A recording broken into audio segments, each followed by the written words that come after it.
Hey, welcome to Do All the Things, GDQ Hotfix show all about herms and speedruns and completionist categories in general. I'm your host, Mr. Shasta, and tonight's honestly a theme is we're not truly doing all the things. Let's be do it with our friends because first off we have Marble Causing Invasion with a 4-player run, by the way, of all levels with T-Tree, Pop No Tarts, Cypherin, and Big B's as well, which is gonna be awesome. And after that, we have Zelda Wand of Gamelon, all cutscenes with Brandino. And I'm pretty sure both of their commentators just like have not seen the cutscenes of the game before, so it should be pretty good. It should be pretty awesome, honestly, for that reason alone. Even beyond that, though, I mean, like, I'm just gonna tell a quick story real quickly. The teacher originally came to me about doing a 1-player levels run, and I was like, oh hell yeah. I'm so excited. This game is really cool. It came out last year. The sprite work is amazing in this game. The music's all really good. It's just this huge level there to Marvel. Love it. Let's do it. And then immediately afterwards, they're like, "Oh, I just got a new world record in this run." And I'm like, "Hell yeah, let's go! That's amazing. Heck yeah!" And then all of a sudden, it was like, I'm gonna have Cypher and Bees and Pop all on commentary, and I was like, oh hell yeah, I'm so excited for that. And then they're like, actually now it's a 4-player run, and I'm like, yes, so good, actually so good. So that's what we're getting tonight here, and I am very excited about that. But for now, but first off, before we get to it in the first place, I'm gonna ref a few announcements here. Did y'all know SGQ is happening? Y'all should register for that if you want to. It's happening July 5th through 11th in Minneapolis, Minnesota. Visit GDQ.gg to learn more and also register for the events. Registration is going up. I think it's like 500 slots left, I want to see, at this point. It's getting up there for sure. Yeah, you also check out the schedule as well at gdq.gg/schedule. All right, and that being said, though, I think it's time to start our run, so let's get to it, y'all. Time for Marble Cosmic Invasion of T-Tree, Pop No Tarts, Cypherin, and Big B's. Take it away, y'all. Thank you so much, Shasta. I hope you all are ready for some cosmic chaos. I know this wasn't what it was originally on the schedule, but I hope you will have a fun time. I am here running Captain America and the Thing with a bunch of friends. Saw an opportunity to have some friends on the show and figured, can you really do all the things in an arcade run without having all the seats on the arcade cabinet filled? So with me here in player order, if you want to introduce yourselves. Hi, I'm Pop No Tarts, I'm player 2, and I'm here with Storm and Violet Bell. Hey everyone, I'm Cypher, and I'm here with Phoenix and Wolverine. Hello, Big B's here, and I'm playing Venom and... yeah, quick that sounds question. like Bees. Before we get started, I forgot my quarters. Can somebody spot me? I mean, I guess technically I'm in control of this machine here, so that's on me, isn't it? Sweet, yes. You already owe me money. I'm not giving you anything See, look, else. this ain't about that. This is about T-Tree's awesome friendship and helping them beat the game. So, you know. Right. Yeah. All right, friends. So what we're going to do here tonight is we're going to run through all levels in the story mode. There are 4 different points at which the story branches, and you can select 2 alternative levels. So we'll show you each of those as we go. We'll take a break right around the hour mark so everyone can take care of themselves, get some extra soda in them, whatever you got to do to keep the arcade spirit alive. We'll finish out the run, and then we may have a little something extra. I saw some people in chat talking about the all difficulty modifiers, so we may show you a little bit of what that looks like at the end of this as well. So with that all said, we're going to go ahead and get this thing started in 5, 4, 3, 2, 1. Let's roll. Good luck, everyone. To maintain the spirit of the evening, knowing that the next run is going to be Wand of Gamelon, all story cutscenes, we're actually going to also watch the cutscenes here too. Just get a good look at Tribute Games' art style and all the work they put into this. Yeah, we actually get to see that, like, Uatu the Watcher is in this game. You'll see from a later cutscene that Professor X is in this game. I think the first time I mentioned that to Bees, he was like, wait, really? Well, the reason being is I haven't watched the cutscene since like the second time I played this. So that sounds Other than that, it's been in... I beat the game and then it was like, all right, go mode for speed running. I'm not sorry. So this game was made by Tribute Games, the same team that made the most recent beat 'em up for TMNT. Well, technically not most recent now, if you count like the roguelikes and some of the other stuff. But the big beat 'em up return of the TMNT, Shredder's Revenge. And in some ways, this game is actually surprisingly similar. There are definitely systems like you cannot move on to a new screen transition unless all the enemies on the previous screen are taken care of. Just kind of the different enemy types and your ways through them. But in a lot of ways, this game is different. The biggest thing being that this game is surprisingly high on, I'm going to show off my like general games nerdery and use the term APM. You know, we're not exactly playing StarCraft here, but this is because you have two heroes, your current hero and your backup, who can be called in by holding a button to modify plus any of your standard attacks. There's surprisingly a lot that you can do to mix up how your two heroes play together. And part of keeping your damage per second as high as possible is figuring out the right way to weave your two characters' attacks in. So that's why producer Richard was so kind as to show each of the characters, or rather both of the characters that each of us is playing, represented by our name cards here on the stream for you. Does anyone want to talk about their character choices and why they chose the characters they did, what they like about them? We go into player order again. Sure. Yeah, so mine were dictated as much by some of the stuff that I watched and some of the things that previous record holders in the single player category were already doing. Caps, every character has essentially a bonus ability, something about them that only they can do, in addition to, you know, different styles of attacks. Some people have like line nukes, like She-Hulk's ultimate ability that uses that blue power bar under their name. She-Hulk's is a big line that goes in either direction. Cap's passive ability is every time he calls out an ally to help, that ally does more damage than they would if they were called out by any other character. So that makes Cap surprisingly flexible. He's really just a very straightforward character aside from the shield, which also has the ability to ricochet if thrown out at the right angle, and that it also comes back really quickly if you throw it out at something right in front of you. Don't forget to not attack the last wave of bugs here. Again, that lesson of you can't move on until all the enemies are off screen. If you attack any of the bugs, you can't move on to the next screen until they're fully defeated. But that's why I picked Cap, because he has that summons do more damage ability, which is surprisingly effective against bosses, where you're going to be calling them out the most often. And then Thing is actually part of the new DLC that released just, maybe a week ago now. Somebody double check me on that if you remember what day. Last Thursday, to be exact. And Thing just throws punches longer and faster than anybody else on the roster. His range is genuinely surprising with like all of his attacks. So between those two, especially as somebody who plays primarily single player, it is a surprisingly effective duo. Pop, on to you. So one of the reasons why I chose Storm, first of all, she's one of my favorite X-Men. That's a great reason. But in the game, she has a really nice passive where whenever I use her dodge, I can get my electric back or my shock back to use on enemies, which stacking that does some pretty nice damage. Her super is probably like one of the strongest in the game, considering every hit gives you 600 damage. Lavelle is my second choice. I really like her as a character as well, but I love that she does cosmic damage, which is really good.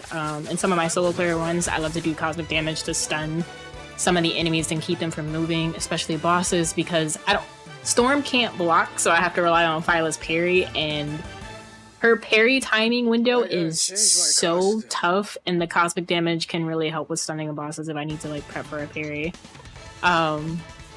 She also hits really, really heavy as well. Yeah, so you mentioned a couple of mechanics there that are probably worth expanding on for a little bit. One of them is more obvious. Storm does elemental damage and is one of many characters who can.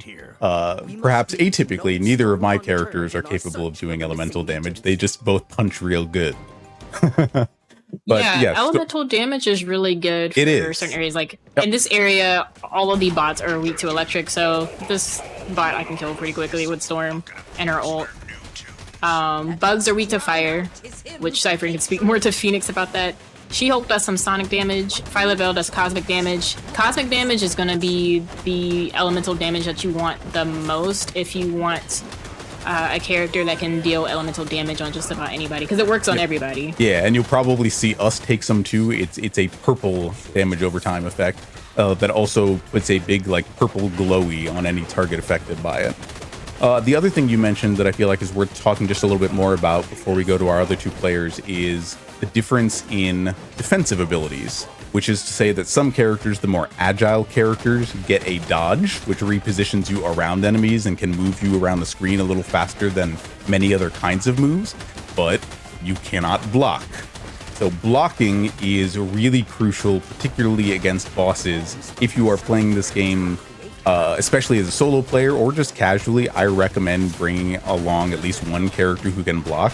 You will get to have more fun like stuffing the boss's attacks and probably have a better time taking less damage. Yeah, that's what I wanted to mention about those. Yeah, I'm probably seen as a tryhard by using Phyla-Vell who parries. It can be such a pain, especially on, well, you'll see with some of the bosses as we get later on in the campaign. Yeah, Cypherin, tell us about your character choices. So what it really comes down to is I was bullied by Pop. Okay. Okay, no. So the full story was I started routing the game. I started making a tier list of all the characters, and Spider-Man, who is Cypherin's favorite Marvel character, I put in the thoughts and prayers. It's a shame. They did our boy Also my dirty. favorite. Yeah. They did. So she sat me down and said, "You're not playing as Spider-Man. He sucks." And I was like, "What are you talking about? Give me a chance to try him out." And I tried him out, and I was like, "Yeah, he does suck, unfortunately." That's so unfortunate. So she put me on the Phoenix and Wolverine. So that's the simple tell of the story. That's how I came to play as these two, and they're both amazing. To Pop's point, yeah, Phoenix has the elemental attacks with fire. Her basic combo, I can usually kill anybody with just 3 hits. So just pow pow bang, Yeah, she also has that. She has a great like combination of close up and ranged attacks, which you wouldn't expect from a character that's like a powerful psionic. You'd expect her to attack from range, but she has close up attacks that turn into a ranged at the end of a combo. So she's quite versatile in that way. Yep. And then her dash that I'm doing here is great for just carrying enemies along, keeping the movement going too. So you see me doing it here. Yeah, if you've ever played casually with people online, you probably see people doing that kind of thing a lot.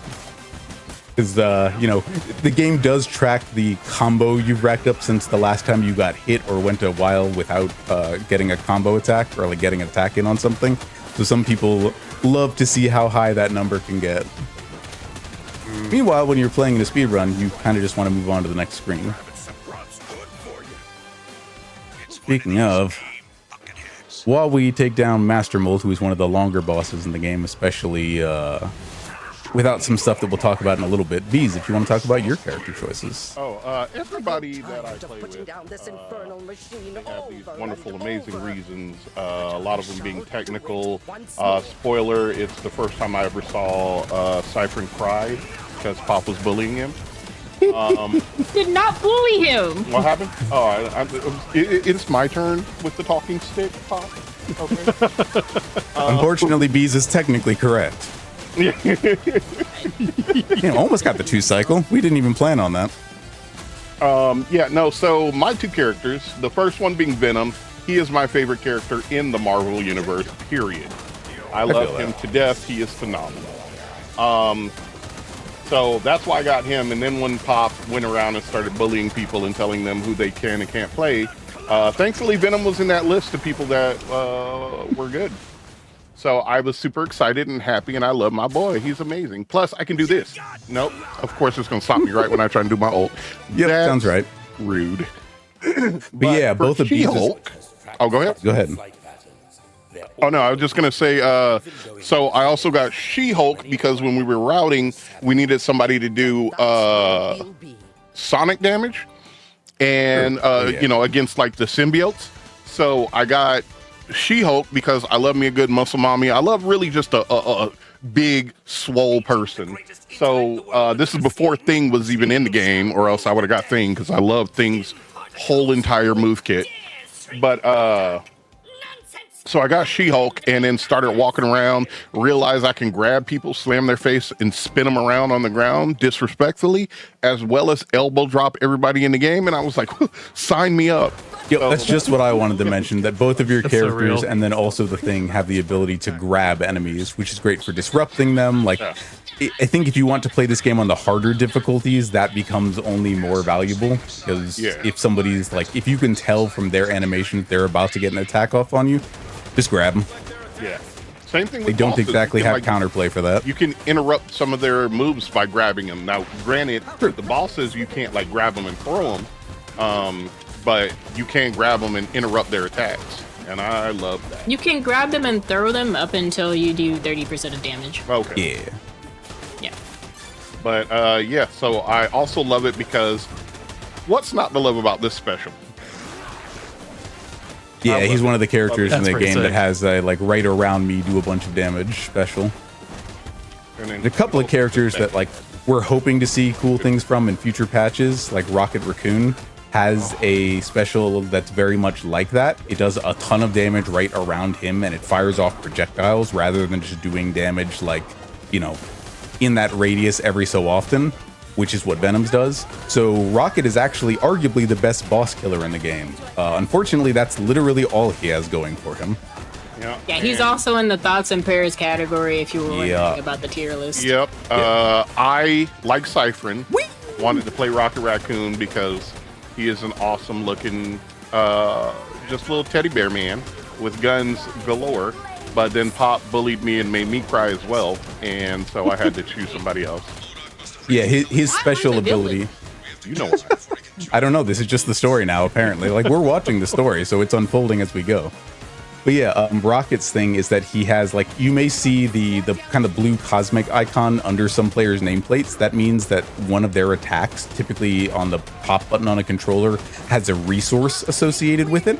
So, like, Phoenix can do a telekinetic grab that can also let her, like, attack the enemy or throw them away afterwards, but can only do it 3 times in a row before needing to recharge. Storm has the same thing with that wind push. So Rockets is grenades, and it's neat in that, like, a random grenade will come out every time he throws one, but it's terrible in that a random grenade will come out every time he throws one. There are 2 of them that are really good. One of them is cosmic damage, and the other one is a tactical nuke.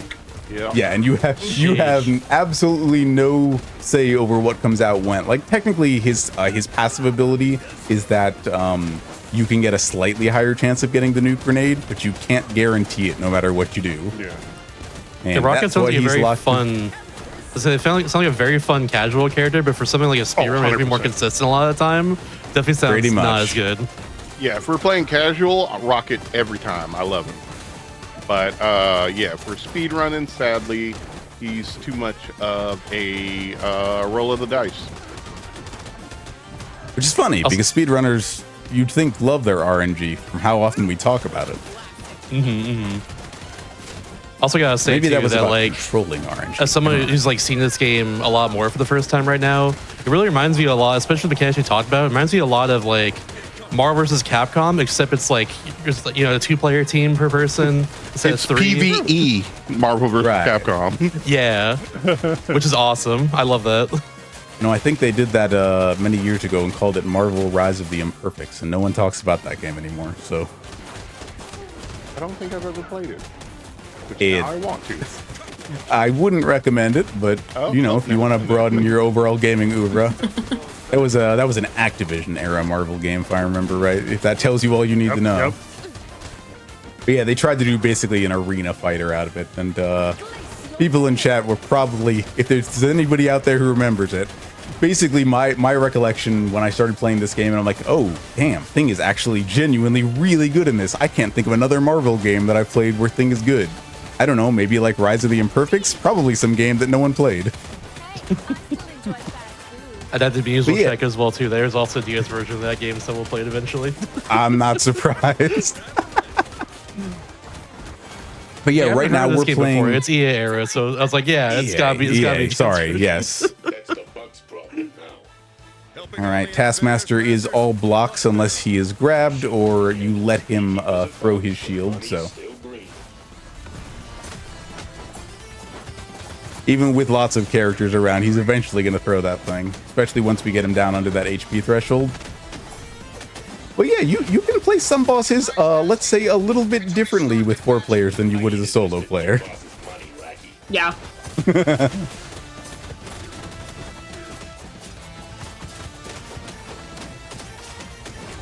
Oh, okay, he technically threw the shield there. It didn't actually go much of anywhere, but that's far enough away that we can get the rest of our licks in on him. But yeah, this level was technically the alternate level to the level we did just before this. So each time that you come to one of these levels, you have the choice of going either way. But when you're in the campaign mode, you do technically need to clear both of these missions before moving on to the next section. So while the cutscene we saw after the last level said, hey, it's time to go to the Savage Land, you'll see that this one does as well, because all roads essentially lead to the same area of the world for more heroics after that. No thanks. You might want to go check on your friends in the Savage Land, though. We have to warn them. They're next. And the characters that you see show up in the cutscenes between levels are the quote-unquote like story preferred characters. You might see the little cosmic icons on the character screen here. Those are like the primary characters for each level. They're the ones that the challenges, again, if you played Shredder's Revenge, you'll be familiar with those. The challenges for each level are based around learning those characters' abilities and using them proficiently. It's okay, I'm a multitasker. Also, arguably the most character importance that Khazar of the Savage Land has had in, gosh, I don't know how many years. Maybe since like Marvel Heroes, if anyone played that, the Diablo-like that was online. I played way too much of that. I vaguely remember that.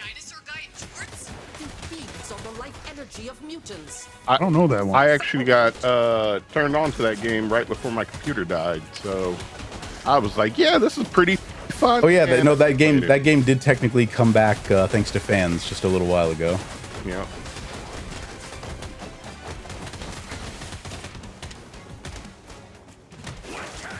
I was literally just thinking, all right, everybody watch how you come onto these screens since there are the lava plumes, and then I ran face first into one. then you So ran into- who am I to talk?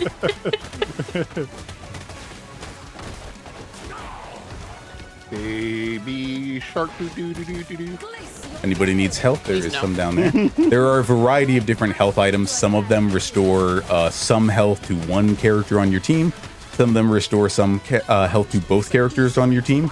And very occasionally, there are red cosmic crystals that restore health to everybody who's playing the game right now. Which I actually didn't know was a thing until I started playing with more players. Besides, Bees, the baby shark reference is for later. Jeff the land shark does make an appearance in this game. Don't get ahead Yeah, of he's yourself. right here. You gotta be stopped.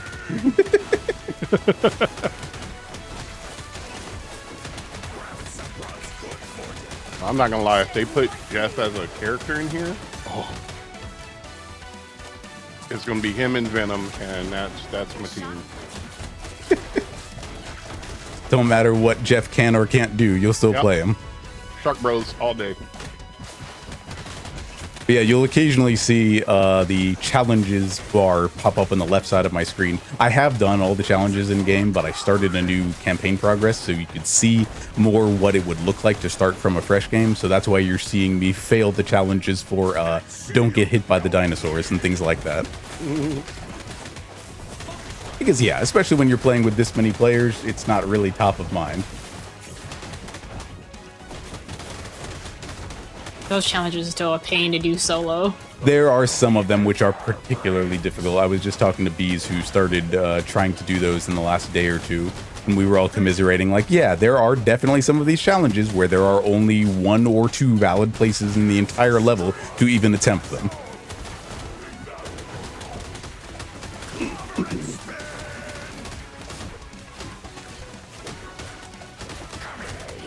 He's already dead.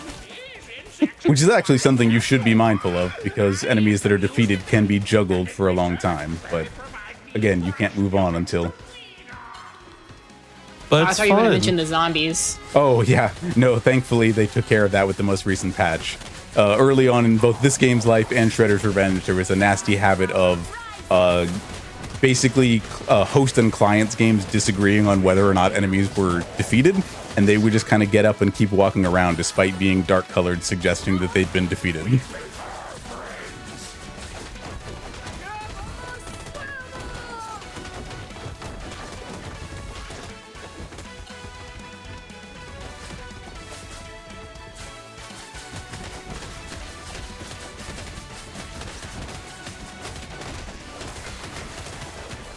Really did such a good job in the art in this game. I'm just admiring the pixel art I'm seeing just throughout the whole No, run here. definitely. Like, again, it's the same team behind Shredder's Revenge by and large, so you have a baseline idea of what to expect, and they absolutely lived up to that, but having these really vibrant Marvel worlds to draw from, they knocked it out of the park with all that.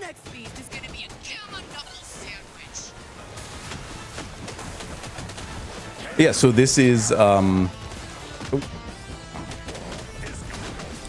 you probably know this boss from a Spider-Man single page of a comic where basically Spider-Man's like, hey, you're a great scientific genius. You managed to turn yourself into a dinosaur. Couldn't you just like use that same knowledge to cure cancer or something? And he says, but I don't want to cure cancer. I want to turn people into dinosaurs. It's the same one, yeah. Yeah, I appreciate his honesty, which is actually, there's a funny story behind it. That's not really the core of who he is. He was doing that because he was reluctantly partied up with another villain whose name I can't recall, who actually did want to turn people into dinosaurs. So he developed that technology literally as like a concession to get his friend to play along with him. Don't mention it, handsome. We're on our way.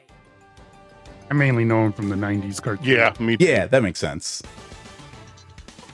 All right, and now over into Birnin Zana for the other level in this set. What is the situation? Yeah, I absolutely love how they depict Wakanda in this. We need to reactivate the shield generator. It's like I think the Marvel movies did a good job, and if that's your primary exposure to it, you have a decent idea, but you know, I feel like everyone else can do a better job talking to this than I can, but I think they did a really good job like showing off the cultural roots and the elements that are kind of core to what Wakanda is in the comics. Oh, absolutely. That's why when like the little bug with the bag runs around, like it's so obvious. It's like you have all these people who live here running around and you think you're just gonna run away like nothing happened.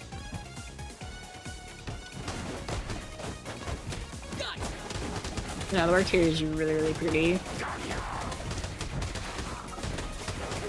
think Tribute probably had like a really good in the bag idea of how to design a lot of the enemy types, because you know the AIM soldiers here, one of the primary antagonistic forces in the Marvel universe and in this game in particular, really map surprisingly well to the likes of the foot soldiers from Turtles. Like you got the guys here with grenade launchers who are your ranged, you've got the guys with the like energy swords. It all maps surprisingly effectively to existing things, and then we've got all of our different bug enemy types who are kind of more of the physical threats, the up in your face. Thankfully, these rolling bugs can be blocked to stop them in their tracks, which allow you to set up some really effective traps for like everybody to just kind of sit right on top of them in the right places and hit multiple of them at a time, which is definitely what we're going for here, even if we weren't 100% successful. Clear the way, fully focused. Wish I was back here under better circumstances.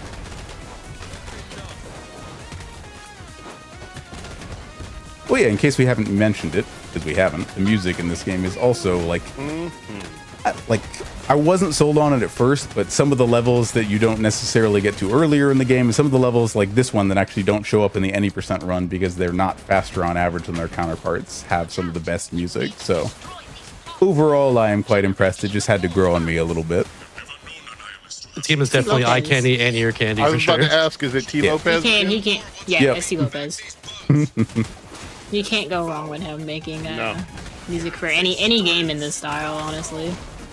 Yeah, T-Lope's also of Sonic Mania, a contributor to the Shredder's Revenge soundtrack, particularly some of the DLC for that. So definitely always happy to see him get more work. Come on, and go, go, go, go, go, go. The fact that I was working on this and Shinobi at the same time will always be. Are you rooting for the bug race? Yes. Gambling illegally? Maybe. Don't worry about it. There's a finish line right there. We don't do that here. He's has a I'll put Kalshi gambling account on anything, specifically because, for bug races. I like encouraging sports of all kinds.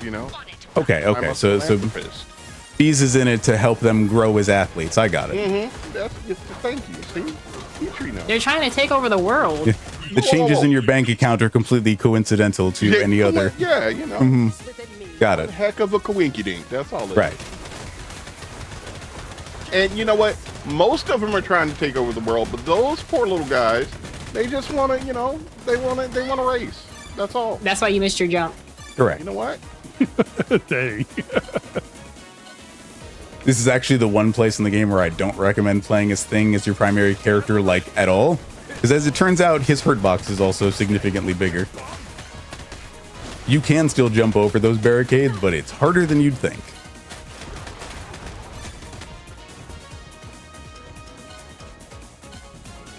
Always good for a bit of friendly competition here, especially among the players who can't fly. I'm actually the only player who doesn't have any sort of additional aerial movement. Everybody else has at least one character who can either fly or swing. This will come up again in the last level where everyone else can kind of jet over everything, and then they have to wait on me to actually walk it out. He's like, sorry, I'm catching up. Hold on, I'm a Eva, sorry. I need my inhaler. Hold on a second.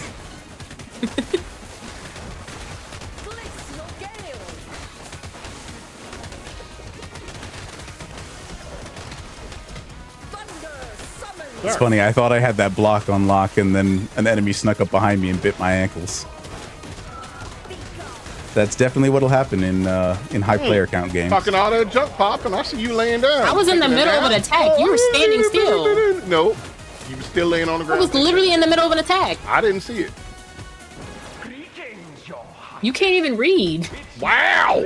I told you that in confidence. Good news, we don't need to be able to read to defeat this next boss.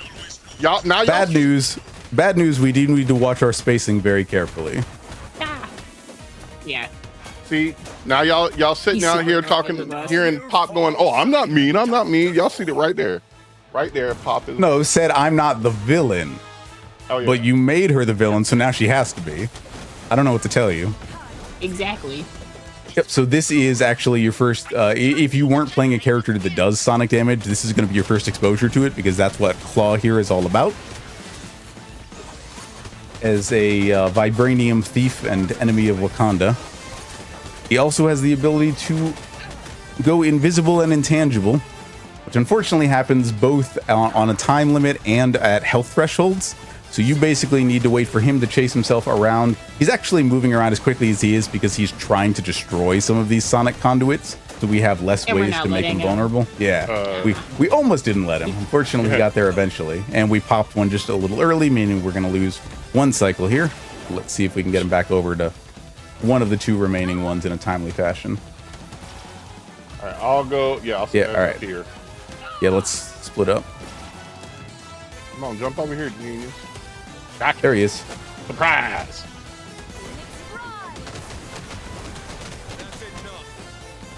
Alrighty. Yeah.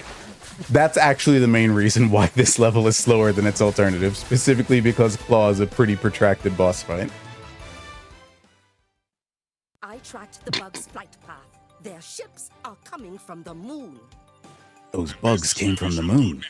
With best wishes to the, well, not quite departed, but now in maintenance mode Destiny.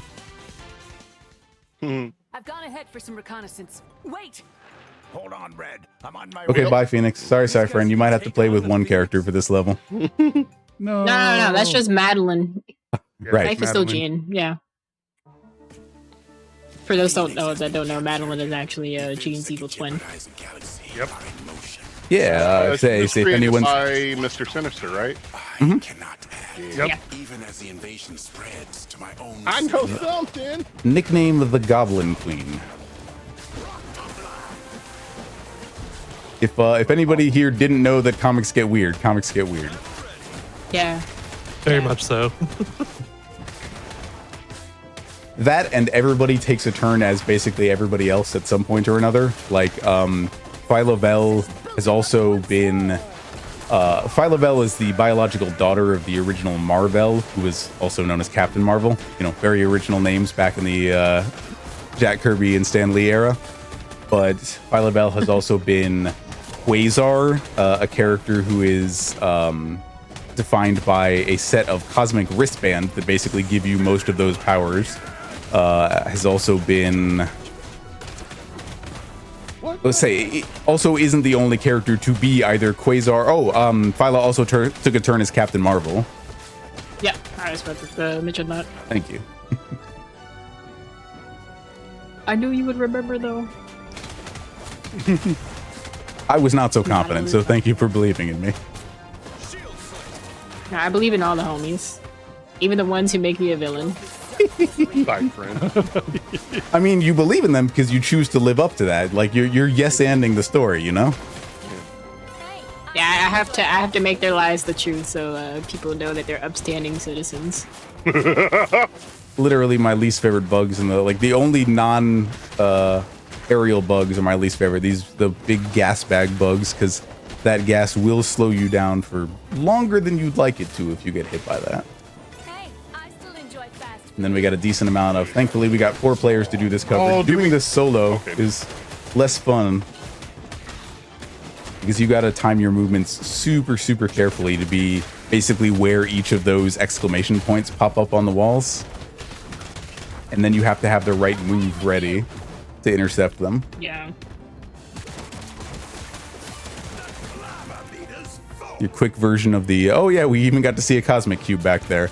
Yeah, every level, in addition to having 3 challenges, which are mostly based around the characters who are intended to be played that level for the story purposes, also has a cosmic cube that is hidden somewhere in the level that you can collect. And then technically all of those challenges and the cubes give you a currency that you can use to unlock these color variations for your characters. Also things like being able to see the concept art and other stuff like that. So there's definitely extra reasons to play and replay the game beyond just it being a ton of fun. But, you know, I mean, if you love arcade games and brawlers, that's probably all the incentive you needed in the first place. Yeah, we're seeing a couple of... No color palettes. True, yeah, no. Bees was like, all right, what color should I play everyone as today? How about, ooh, okay, we got pumpkin venom. Is there a Halloween She-Hulk? Oh, yeah, there is. No, that was how that decision was made. Yeah.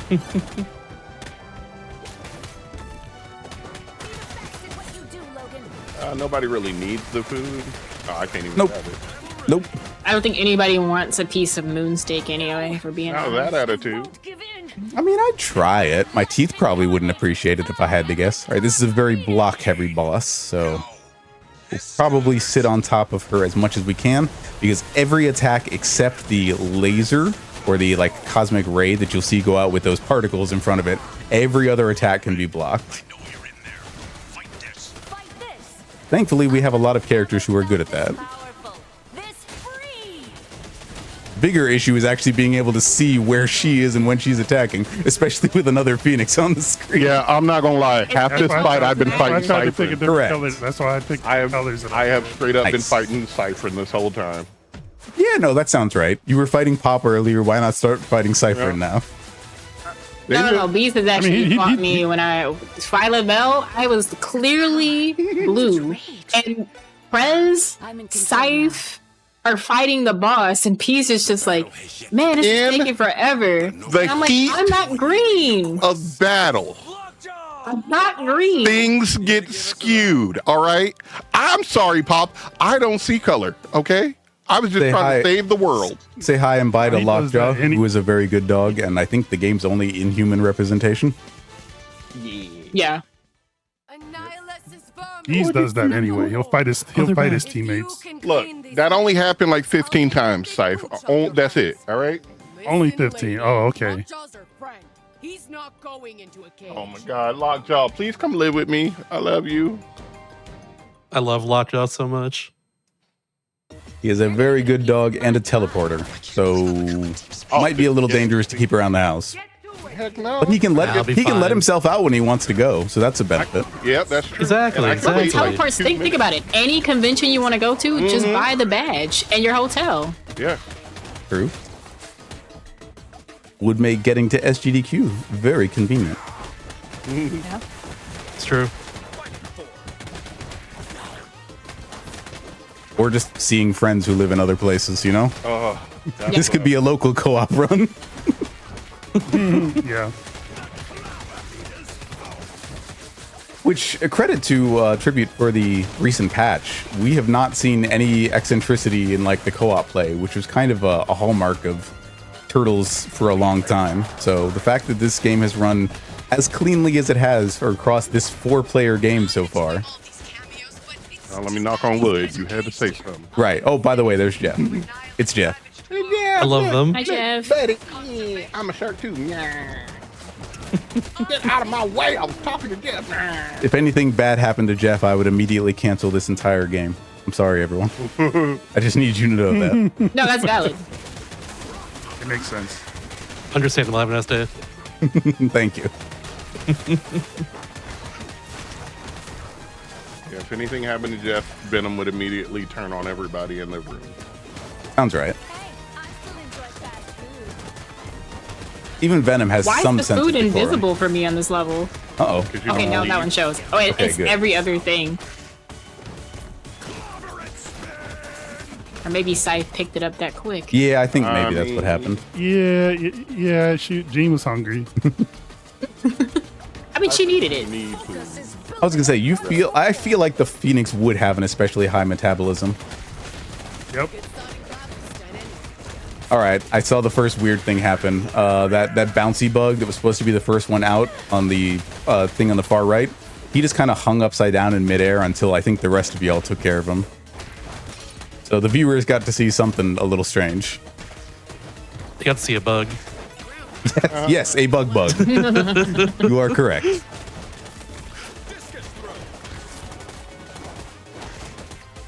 A bug with a bug. Oh, I thought that was a tuning. Then All right, everyone, remember these. They didn't even show. These tentacles do go in counterclockwise order. So if they are to your right, they will probably find you next.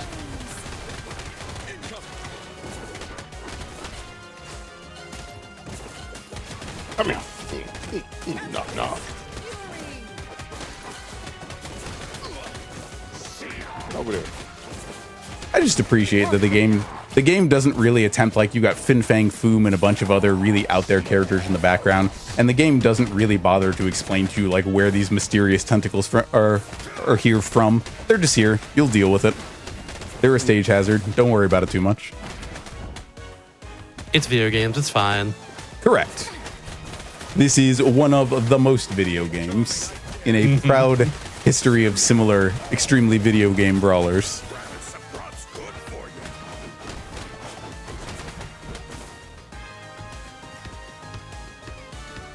Hit it once, wait for this guy, now hit it second time.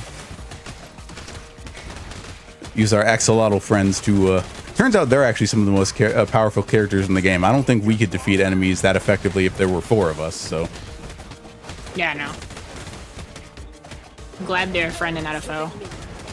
I can take him. But should you? I mean, look how friend-shaped they were, too. That I Would it said really I be could. right? I didn't say I would. Okay.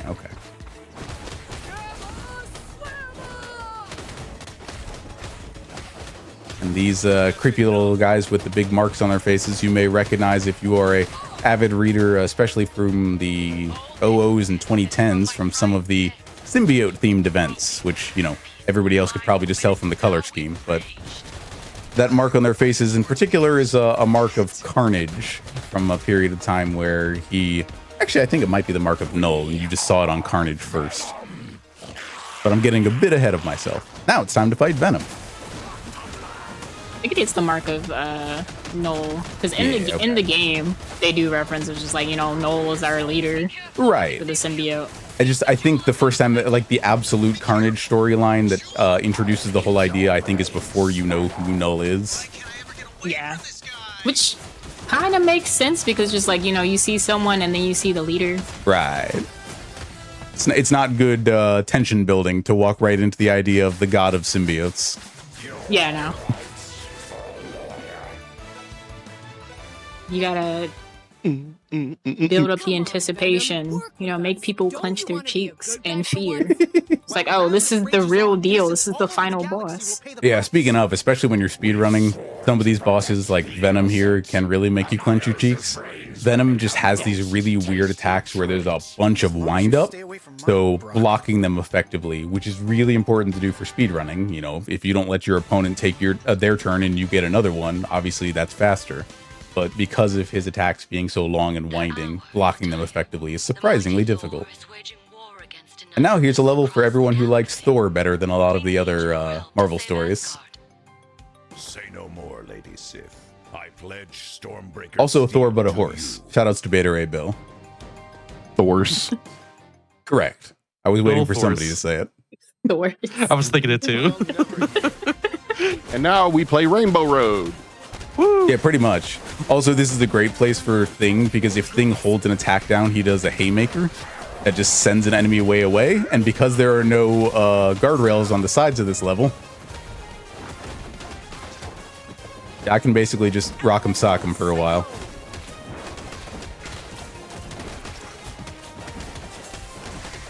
But yeah, this is what your other. I appreciate that they found a clever and unique way to do the going up an elevator level, because you know taking the Bifrost over to Asgard. But that's essentially what this is. So, Chest, if you have any messages for the people while we finish up this first section, now would be a great time. Absolutely. We can talk about Black and Flash real quickly. Why not? Black and Flash community uplifts and connects Black experience of all levels, hosting special events throughout the year to raise money for charity and celebrate Black talent in the gaming scene. Especially BAF and chat learn more and get involved as well. And speaking of which, it's also Juneteenth 2026 coming up here. That's our next event, happening from June 18th to June 21st. Black and Flash presents Juneteenth class of 2026. That's what I actually call it in particular. Right here on GDQ Hotfix. Check out the schedule with exclamation mark Juneteenth in chat as well. I also want to ask y'all too, while I'm here. I know y'all have run a bunch of different beat 'em ups throughout the years, but what makes this one so appealing to you? Like, what's some of the coolest things you like about this game compared to some of the beat 'em ups you've run? I like the tag system a lot. The tag system is really cool. With doing different beat 'em ups, you're usually stuck to just the one character, so you have to really think. You have to know all the ins and outs of your characters, so like their strengths and their weaknesses. But with it being two characters, you can kind of build off the weakness of one character and use the strengths of the other character, and vice versa. Yeah, my answer would have been. That. Sorry, go ahead. Oh no, I was gonna just say I like the art direction with the being a comic book fan and so forth. Yeah. I think they did a really great job. It looks phenomenal to say the least.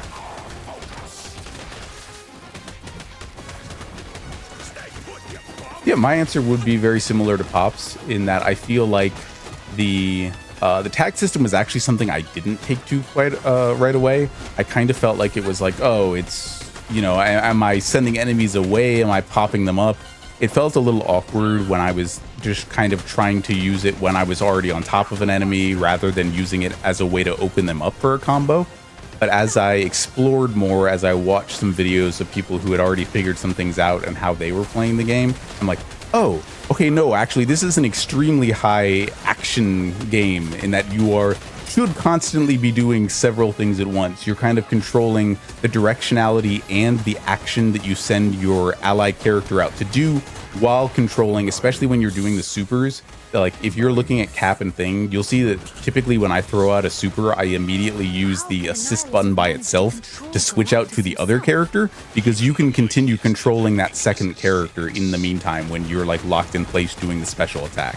So this is an extremely high action, like you can always be doing something. And as it turns out, what I've learned over the 3 years since I've started speedrunning is that those are the kind of games that I really rock with. They just keep me engaged the whole time. So the fact that I could figure out a way to play this game like that, it's like, all right, I can make something out of this game. I'm going to keep playing it. I really love beat 'em ups. I did know that about you. It's my thing, and this is I'm happy I get to run around as Venom. I love it so much. I just ever since I first learned about Spider-Man, I was like, oh, okay, he's pretty cool. And then who's that in the background? Oh, hello. So I'm glad I get to run around as my boy wreaking havoc. Given that your other options for brawling as Venom were like either Ultimate Spider-Man or the SNES Spider-Man or Spider-Man and Venom games, yeah, I think you made a good choice playing this one. Oh yeah. But yeah, it's just my first actual speed run was Shredder's Revenge. So this same here. Reminds me of it so much that, you know, I couldn't help but play it and enjoy it and love it. Honor to welcome heroes. Which major shout out to T-Tree, because T-Tree was one of the biggest supporting and driving factors for me doing my runs with Shredder's Revenge. From the moment I met them, nothing but positivity and support, and I love that about them. Heck yeah. My pleasure. I mean, Bees put that back into like his community and everything he did representing speedrunning and all that. So it seemed only appropriate to return that in kind. And you know, the stuff that people talk about when it's like, oh yeah, you just join this speedrunning community. You know, everybody there is super supportive and helpful in that. Like, this was the first chance that I had to be able to do that and be that for somebody else, because I had only been speedrunning for a few months myself, and Bees was one of the first people that I saw join who was interested in getting into it after I had. I'm like, all right, I know enough about this, like especially the characters that Bees is running. I could probably help with a little something, and here we both are. So I'd say it turned out pretty well. Let me tell you, I was online like doing research, and I was like, oh, how can I get good? Oh, there's communities for these games? Great. And then I read down a little more, and I went through the rabbit hole of all the horrifying stories of people being in like speedrunning communities, and I was like, oh god, this is gonna be terrible. I'm so worried. And nope. Like 30 minutes into being in the TMNT speedrunning group, I was like, nope, this is not one of those places. This is certainly not one of those places. I shall soon be free of my Yeah, I mean, I won't pretend those places don't exist, but I think it's less common than you'd think. Especially with the ones that are for like series, because it's like, yeah, you know, this game has 3 runners, this game has 5. Those kinds of groups and communities really just love to see more people come up and try out their games, especially like the newest one when a series or a group gets revived like that, because it's like, hey, maybe people will come back and try one of the older games too. Maybe we'll have more people who can like run the whole series, and then we can have relay races and those sorts of fun things. You know, people just want to do the things they love with other people who are passionate about them. I feel like you could say that about many, many things in this life. So if there is something like a game series, a type of speedrun that you are passionate about, seek out other people who also enjoy that thing, and odds are pretty good you'll have a good time. Now, what you won't have a good time with is walking into that black symbiote tar, because that does also do that same thing where your character slows down. And this level is really, really good at applying that debuff to you. I got bit. That's why I got debuffed. I didn't walk. Yep. Yeah, the symbiotes themselves can also do that.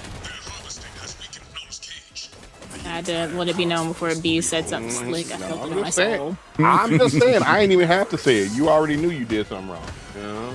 I didn't do anything wrong. I just got bit. I appreciate I didn't get bit. mentioning how easily Hela was destroyed for how powerful she is in the Marvel Universe. Yeah, you won't see Hela get handled like that in a solo run. She's like really, really good at dodging. I wouldn't say she reads your inputs, but it certainly feels like it. So having enough She's players, definitely downloading you, right? Having enough players around different parts of the arena that somebody's always on top of her, unsurprisingly, makes that fight a lot easier. Because yeah, she and Null, actually the boss of this level, the aforementioned god of symbiotes, have I think some of the lowest health totals out of any of the bosses. Yeah. Making that fight against her, yeah, hella easy. Right. Good night, everyone. Peace. I'll be here all. Leave now, and we'll finish out the rest of the run. Thank y'all. Love you. Bye. See you in 2030 views. Dang. Oh, sweet. I get to come back that early? Sweet. Yeah, that's like 18 months earlier than previously discussed. That's very generous of you, Pop. What a treat. See, kids, that's a lesson. Always believe. Always believe. And I forgot how many waves of these little guys there were in 4-player mode. I started throwing out supers expecting these guys like a minute ago.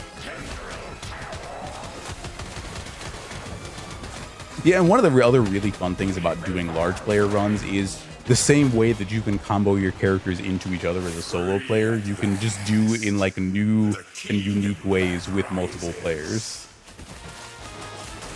There's opportunities for combo strings you wouldn't have even dreamed of as a solo player. Got the block on him. Got another block. Nice. I didn't realize I was still sitting on top of him. I actually stopped attacking because I thought I got knocked back with that last one.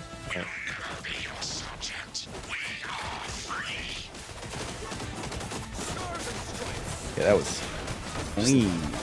Absolutely shred his health. Take Jeez bottom Louise. left. Oh no, he's dead. I knew that. Are you sure you knew that? I knew that 100%. I was just making sure y'all were paying attention. The bonds are tightening up. We have I to don't leave believe before this you. cage seals up again. Rude. Have my revenge on you all. No more stars. No more light. No more innocence. If you get out. Yes, he is very similar to Claw, except for instead of destroying the things that make him invincible, he's like, hey, don't pay attention to those. Just look at me. Yeah. I mean, in the comics, he's actually as good as those threats. That sword of his, the Necro sword, is, yeah, it's one of the more powerful artifacts across the Marvel Universe. I think the proper name is All Black, the Necro sword.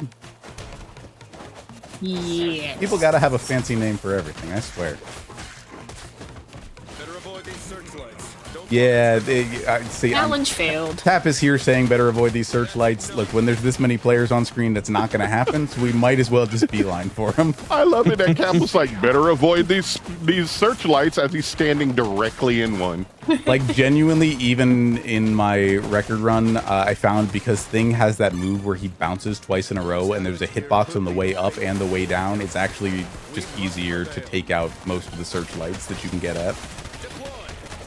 Particularly the last searchlight in each wave, because that's the one that, you know, lets you move to the next screen faster. But yeah, we just don't avoid the searchlights anymore.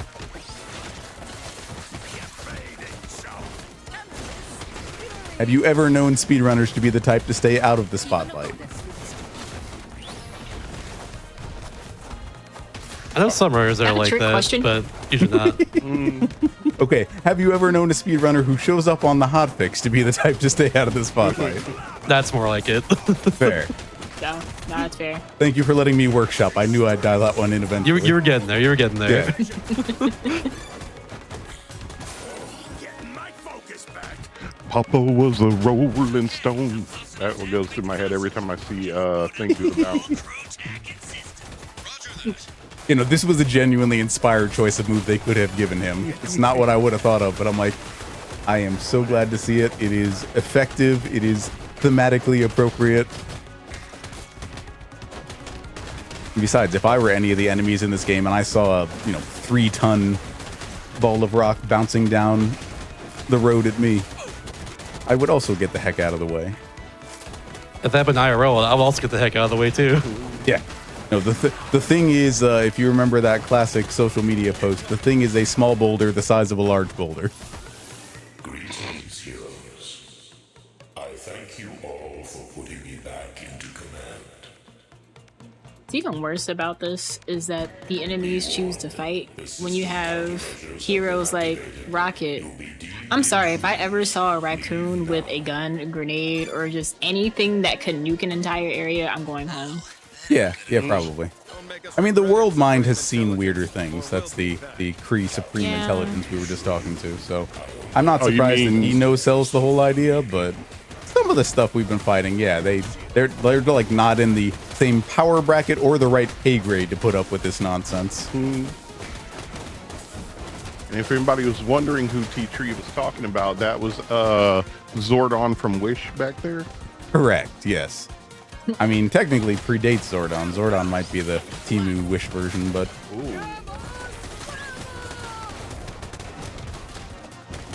I was thinking about the hour mark for you, see if you want to take a break after this level's done. Okay, perfect. That'd be great. Cool, cool, cool. Give me that.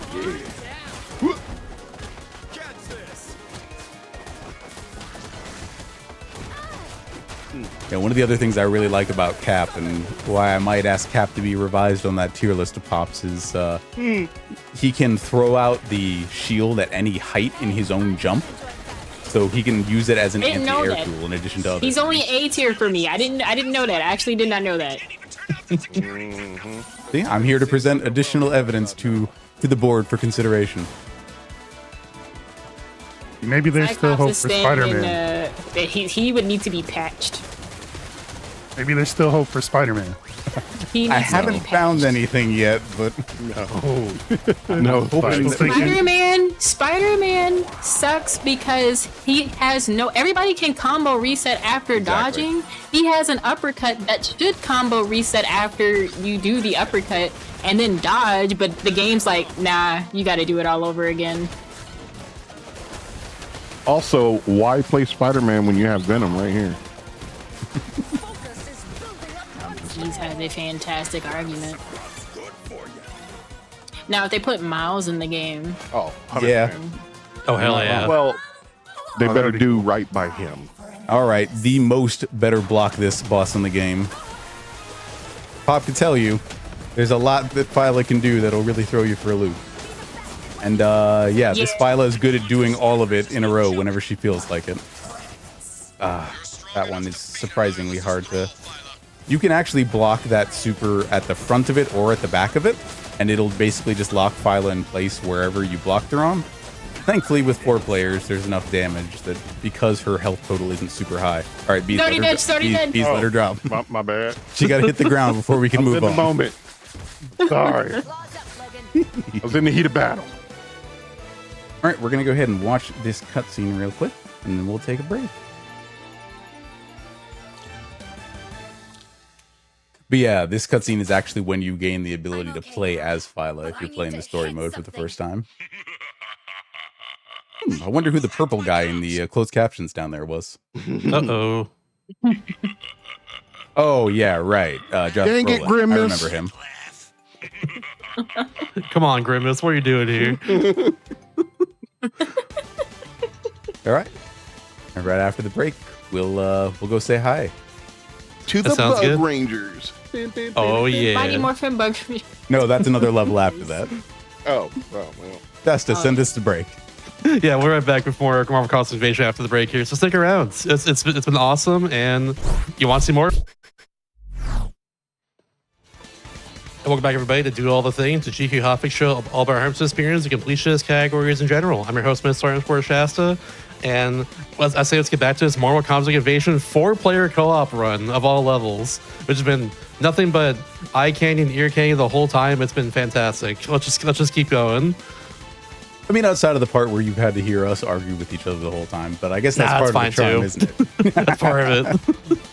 Speaking of somebody you either love or hate to hear from, we've got the big purple pimple over here, Thanos, and we're going to go take the fight to him. We'll get right back to it in 3, 2, 1, go.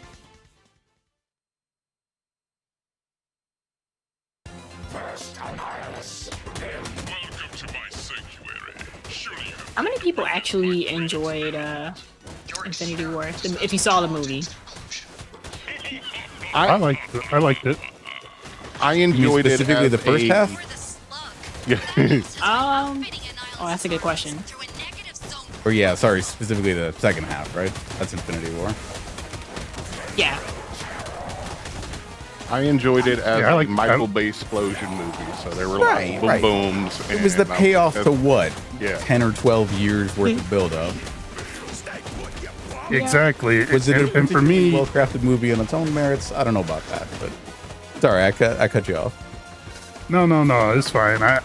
Yeah, like you said, that build up over a decade, starting from Iron Man all the way to then, and then having that one moment where they have like all the heroes on the screen, you get that comic book splash page. Yeah. I was crazy in the theater. Well, I didn't like go crazy. I had somebody next to me who was crying, but like, yeah, I was so happy for that moment. Yeah, like they don't play the same way on the comic book page, but that's one of the most fun and memorable parts of being a comic book fan is like unexpected team ups and things like that. Yeah. The recognition that, yeah, this is technically a world where all these heroes know each other, even if they don't interact with each other, 98% of the time. Right. At the very least, they know they exist. Maybe they have somebody's phone number. This is one of those movies where a lot of people screamed in a theater. Yeah, for sure. I mean, as they should, honestly. Yeah. Right. They went to the effort of answering those questions of like, food cap, lift the hammer. And the answer is usually yes, but it depends what version of the hammer and how the enchantment works. I went through the right door, Pop. That's one of my favorite things. We're gonna actually have to test out if it's the bottom or the... Yep. Yeah, there's more workshopping to do. I continue to argue that this is faster because you don't have to deal with the laser mazes, which are basically glorified cutscenes. You have to wait till those end. Okay. So if you do it right and knock enough enemies off the edge of the ship here in a couple of screens, I continue to argue this is faster, but I am eminently willing to be proven wrong. I just want the run to go as fast as it can. Damn. I want you to be right, because then I've been going through the right door this whole time. I thought I was going through the wrong door. Okay, fair. There's some fringe benefits too. I get it. You never knew which door was the right door. Y'all locked me in the routing closet. Dang. Look, we gave you water and some snacks. I guess I could call my office the routing closet. So who am I to judge, really? Bees, you wrote the individual lyrics to Nuck If You Buck and sent it to my house daily until it was done. Yeah, but you got it done. It was motivation. You're welcome. I mean, antagonism is a form of motivation. I have heard that before. Everything I do here, I'm just made to be the villain. Something about making your haters your motivators? No. We want to take those guys, especially those enemies. We want to make sure they go up and off the screen because that particular like blade heavy enemy there, every time they get knocked down and aren't defeated, they will come back up with a fully armored slashing attack. So the less times they get to do that, the better for everyone's health and the speed of the run. Yeah, Thing also has a nice little head bump that pushes enemies off the edge. This is just another one of those tools of his that fits well. Gene? What happened? Food. It's wild that I gotta tell you to take food. Hey, you ate recently? No, I actually, no, I didn't see it on the screen. Oh, that's I didn't see it on my screen. Yeah, I don't see it on my end either. Well, you wouldn't anymore. It's gone now. But I never saw it when Bees was just like, there's food. I'm like, there should be food in that spot, but it's not there. And I wasn't sure if somebody took it or not. thankfully it does show up at the same place every time, especially since most of it comes out of chests. So if you know where it's supposed to be, you can just go walk over there anyways.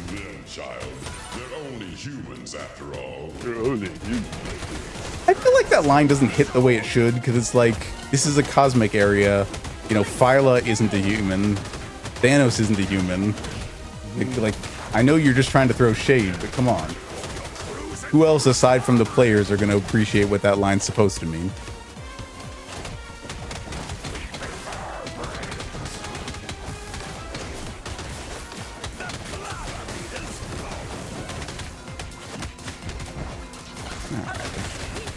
If we had gone to the bottom route earlier in the stage, we'd have seen a lot more of these lasers, and we'd have failed that challenge much, much sooner.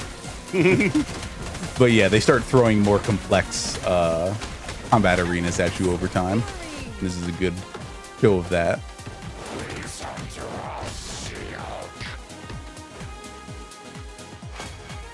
I almost forgot about Phoenix's grab, where she can just drag enemies towards her or pull them towards her. Yeah, and that grab and Wolverine's grab, while they are good at locking an enemy down, they can't necessarily be damaged during that. Yeah. That force choke. It's funny. I mentioned the line of Thanos' that I didn't like, but I forgot to mention what I think is probably the hardest line in the game, which is when Iron Man said, "Okay, stop right." When Iron Man says, you know, oh, all these things you're doing, all these people, you're mad. I think the line, no, like all those stars in the sky, I simply am, is probably the hardest line in this game. Yeah, That's really good. Yeah.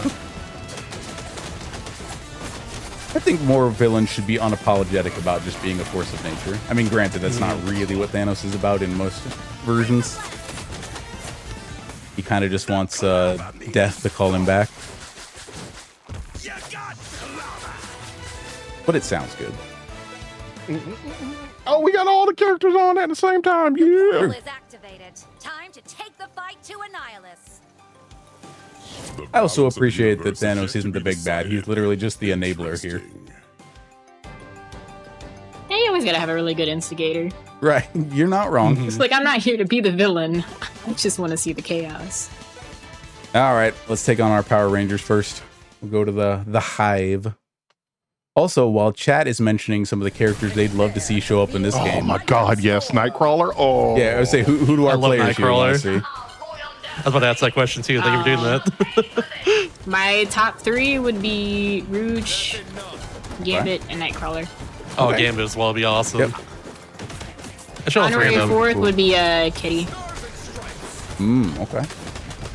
Be a very interesting power set. It's like, you know, kind of similar to Nightcrawlers, although actually they've also both been known to use swords over time, so I wonder how different those two would be. You'd probably have to pick one over the other, but this challenge was such a They'd have pain to in the go butt. deep into their like comic lore because Kitty can do so much. True. He's just thought she could teleport, and I'm like, at one point, yes, but also every character has been everybody over time. I wants to learn yeah, more. too. I want to increase my comic knowledge. What's her dragon's name? Lockheed. Thank you. Yep. Yeah, you could totally just make her like a summoner. Have her use Lockheed as part of her attacks. Oh, a great team that I would love to see in this is Nightcrawler and Beast. Ooh, that'd be really good. That'd be cool. Yeah, honestly, like Beast feels like a perfect fit for the kind of moves that Thing has. The ability to like bounce up on the ground like that. Yep. People in chat also seen I think they Squirrel need Girl to as give well. Jubilee a chance. Oh, hell yeah.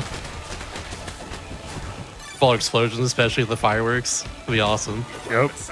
I wonder how characters like Psylocke would do in this, or just any other character that can do magic. Would it just give them cosmic damage, or will we just get a new element? True. You could do like you could do actual magic, Ilyana Rasputin, and have her do like infernal damage. Yeah. You basically just be a barrier of fire damage. No, it would just be Just rolling around looking at people. I mean, it'd have to be like one, yeah, you could do him as a summoner and have him call out the other X-Men, or two, you could do Krakoa, Professor X. Oh yeah. Yeah. Well, no, I want Especially he can turn into Onslaught. I want him to sit there because they can still make it work because they just give him like PK PK powers. crab. Yeah, right. Yeah. No, you're not Stuff wrong. like that. All right, so literally everyone has mentioned X-Men so far, or X-Men affiliated characters. I'm going to try to go at least a little bit off the trail and say that I think Iron Fist would be really cool. Have somebody with like punches that have a super long travel distance. Let him cover space well. Chad's also mentioning Squirrel Girl as well, which I know became a lot more popular to the Marvel No, Rivals. Squirrel Girl couldn't be in this game. She's literally unbeatable. She's too powerful. You just walk in the stages and everybody dies, and you're like, oh, Yep. well, I'm bored now. She has a She buff would where she walk does plus into, 100% damage where against Galactus Thanos. is. Yeah, and that. Well, I mean, Squirrel Girl's Galactus- canonically friends with Galactus. Yeah. She would just walk in and suddenly Galactus is just like, why am I under this mind control by a bug? Hey, Big G. Hey, Squirrel Girl. No. Hey, do you need any help with this? Nah, it's cool.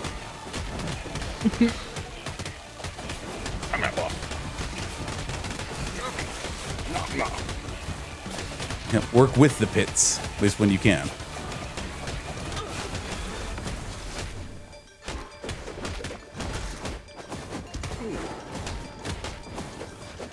That is one of the downsides of having this many players around. Trying to let an enemy fall down into the pit is harder than it looks. Yeah. Especially playing with bees. You know what? There, see, I threw somebody in the hole. What about you? Technically, you didn't. You threw him towards the wall, and then I just happened to punch him down into the hole. Why can't you let me have anything, T-Tree? I let people have what Because they earn. letting you lie is enabling you, and we don't need that. This is true. How was that attitude? Phoenix does need some health. Oh, the next chance we get. There should be a team heal in the next stampede with the little bug that runs towards.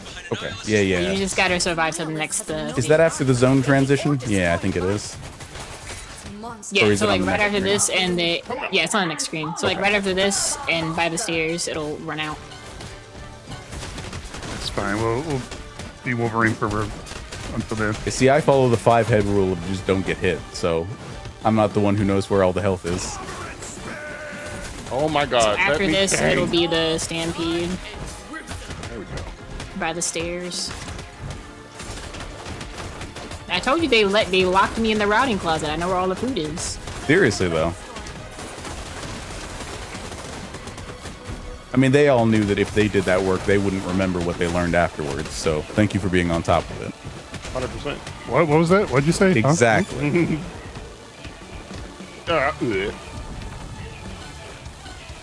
Where is he? There he There is. he is. Watch out for the slowdown bugs. Let me down. Oh, I switched out at exactly the wrong time, and both of my characters got hit. Okay. Nasty.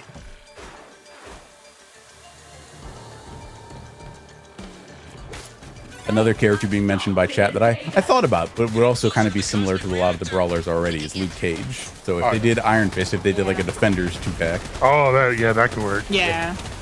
Luke Cage's passive is that he literally just has a 25% chance to parry any physical attack.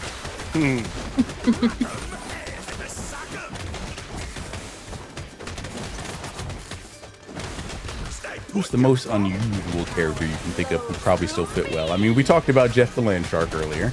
That would definitely fit. He's a weird character who could be fun. Because he can, you know, being a land shark, he can dive like a shark would and come up in a different place. So that'd be like his dodge attack. I wonder what Lockjaw could do. Yeah, Lockjaw's always We already struck me talked as about more of a using him for support character. teleporting. Right. Yeah.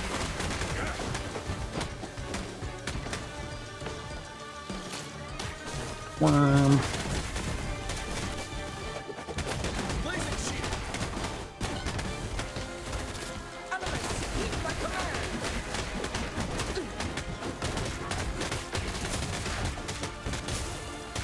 I swear to God, I thought he said rock lobster. I mean, that's you know, Ben is the funny guy, so Yeah.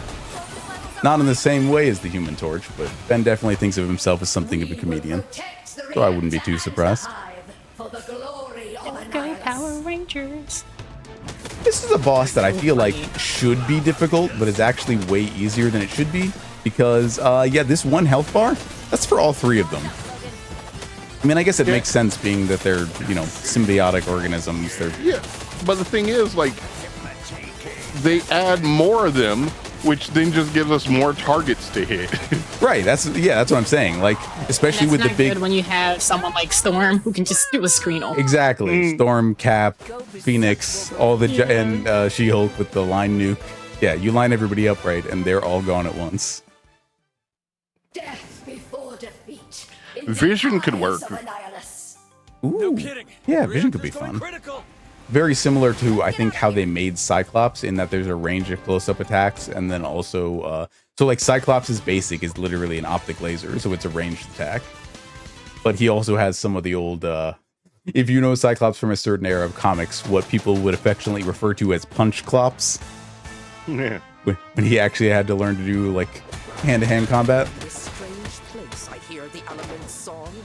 I wonder if Black Widow would have a similar setup to Black Panther, where He just has an item that deals either Sonic, Cosmic, or Those are probably G spots. I could see her being like a fun in between Black Panther and like Rocket.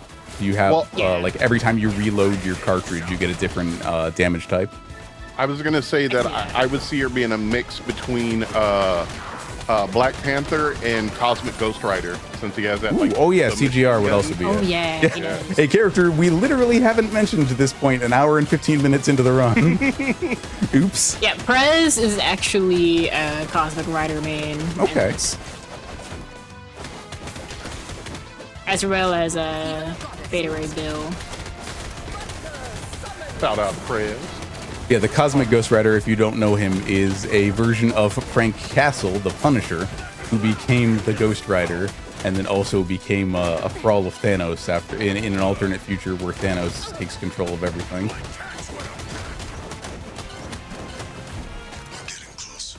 Like I said, comics are weird. Yeah. But that's part of their charm. Less charming are these guys on the bikes, because most characters' attack range isn't long enough. You have to like spend some of your super energy to be able to intercept them. Thing actually doesn't have that problem. Thing's arms are so much longer than most enemies' hitboxes that he can literally just stand out front and punch.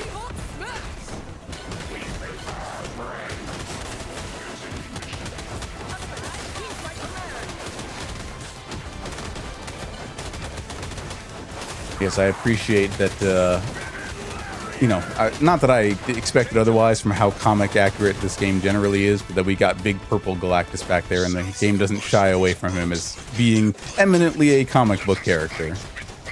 Because, yeah, that's a very goofy look. Like, I can understand why people who've made Marvel movies haven't had that version of Galactus before, but... Live for a nihilist, die for a nihilist. And speaking of goofy comic book looking characters who have actually been depicted this way in movies...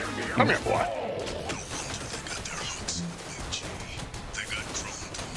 Yeah, this is one of the enemies who is most likely to deal you cosmic damage. Those big pits he leaves behind when he dives into the ground. If you are in those at all, you will take cosmic damage. And every time that cosmic dot, the purple dot over your character ticks, it doesn't do a ton of damage, but it does basically lock you out of doing a move for that period of time. And that's a big no-no in when your it's super running. bar. True. Yes, Oh, it it can. does? Yeah. Ooh. Yeah, it kills your focus bar. All right, big thing here. Yeah, we probably just want to mostly move enemies off the edge. It's actually slightly faster than fighting them. And then, yeah, having Cypher in, and probably like I'll try to be near the edge each time one of the orange sentinels shows up.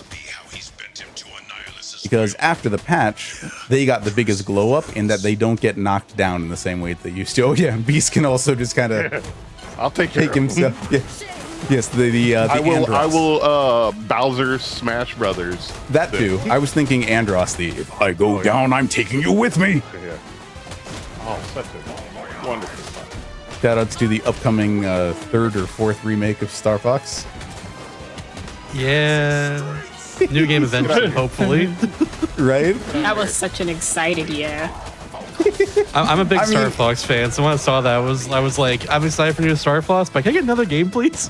Right, I wanted to be, especially the idea of like, there's like literally a surprise Nintendo announcement. I think it's honestly like everyone's reaction to that. It's just like, yeah, I love Star Fox. I love more games in the series, but it's like, why everybody. 64 again? Like, 64 is great, but like, why again? Right. I don't know. Assault's my favorite one, anyways. Oh my god!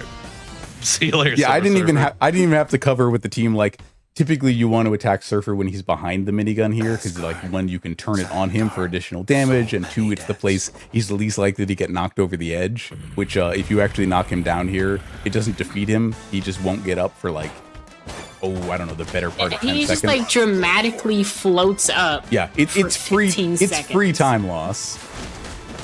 But we didn't have to worry about that. And to answer the chatter who asked who the character with the sword is, that's one of Pop No Tarts' characters, Phyla Vel. One of the Cosmic Guardians, has been a Guardian of the Galaxy at times, is actually the daughter of Marvel, the original Captain Marvel. He's a lot more prominent in some modern storylines in the comics, so that's probably the main reason for inclusion here. Yeah. Was she in any of the recent movies? I don't think so. Okay. No. Yeah. Not to my knowledge. Okay, I thought they put like Monica Rambeau and a few other characters in places where she could have otherwise fit, which makes sense. I'm happy to see less appreciated characters like Monica get their chance.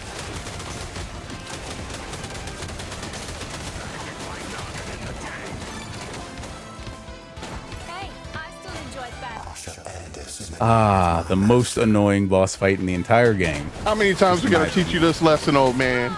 Like, if anybody wants to disagree and say the final boss, I wouldn't fight with you that much, but this one's just a hassle. No. Out of all the bosses, excluding the final boss, Suffer is definitely annoying, especially solo. Yeah. Because it's these same...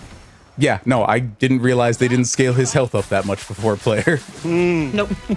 Thank God. When you're the one trying to chase him around and just trying to play around those cosmic pits, it's bad news.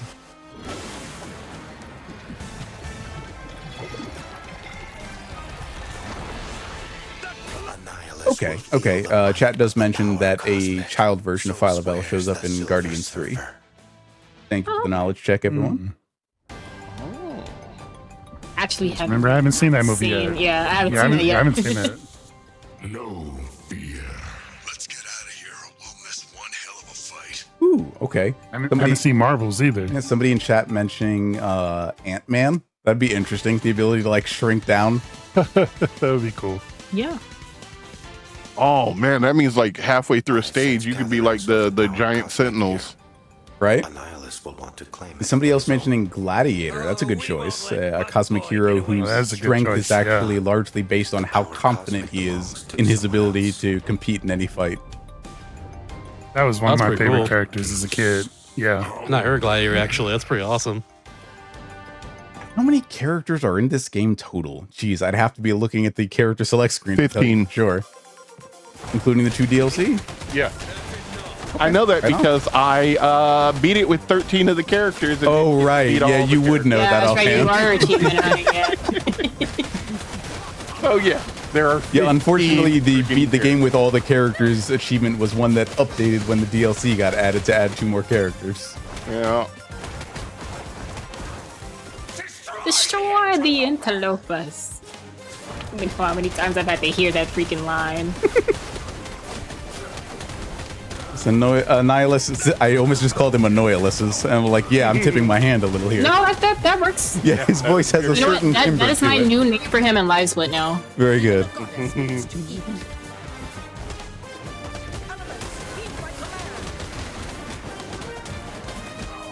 Oh, Storm might need a little help over there. You can technically switch out to your other character to free one if you get grabbed like that and have the button appear above your head, but I was toggling the button and I don't know. The game hates me now. Either that or maybe you had your other character out doing a super or something?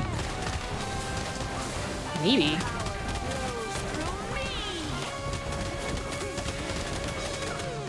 Forget him. We can go. I say we did have a zombie on screen for a minute there.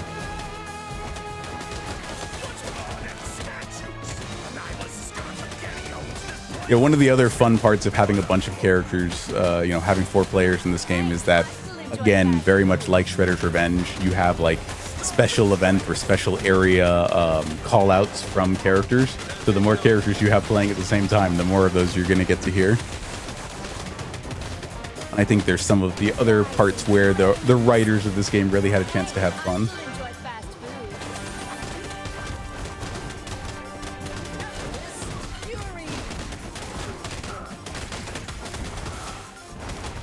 Oh yeah. Somebody in chat mentioning Marvel Tokon or Marvel, what is it? Tokon Fighting Souls? That's what it is. Yep. Yeah. We'll have 20 playable characters. I was surprised that they announced Shuri Black Panther instead of T'Challa. Oh yeah. I heard they did right by her though. Oh yeah.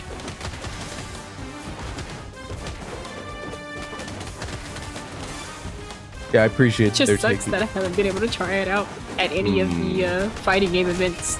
I kind of tried I'm not to, honestly, traveling right but now. haven't been able to go to anything yet. There's a lot of people in my World Cup CC and are really excited for it, though. Sorry, food. Top corner. I would say, anyone need some soup? We got some soup in the top right corner. Thank you.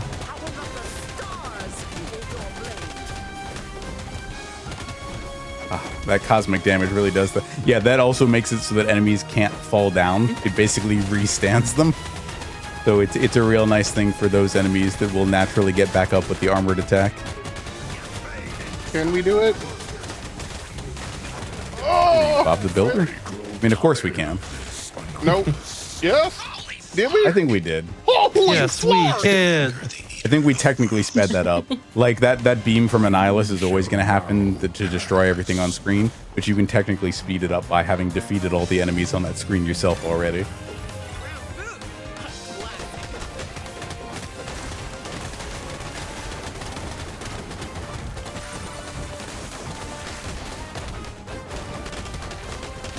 Gosh, who else would be a lot of fun?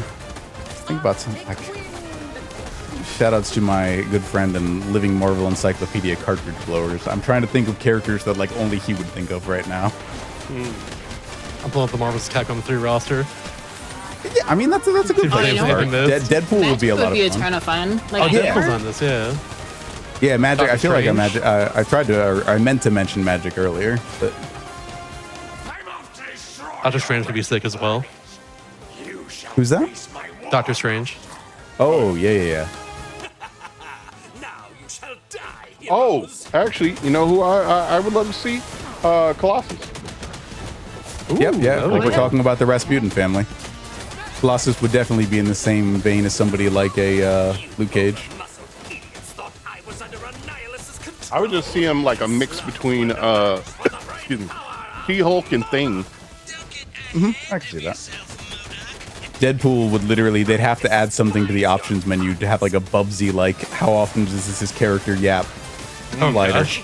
You'd have to be able to turn off Deadpool. Oh my God, it's a that's how Deadpool deals sonic damage, by just like having like the comic book like There you go. Yeah. word bubbles, and then just comes out Exactly. His hits you. hitboxes are literally him yelling at enemies about how he's going to destroy them. Be reactivated unless That would be so Okay. cool. Okay, chat mentioning Wiccan. The Witch's son. Lioness serves Galactus. I shall lead you and your companions to Terra. There are a few notable exceptions. You doing your best Krang for MODOK here?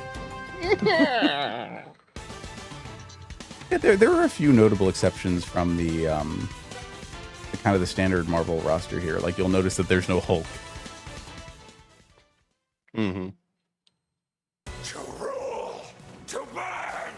Other good mentions from chat. A speedster of any kind. Most obvious choice would be like Quicksilver. Yeah. Oh, yeah. Ooh, Cable. Oh, Cable, Yeah.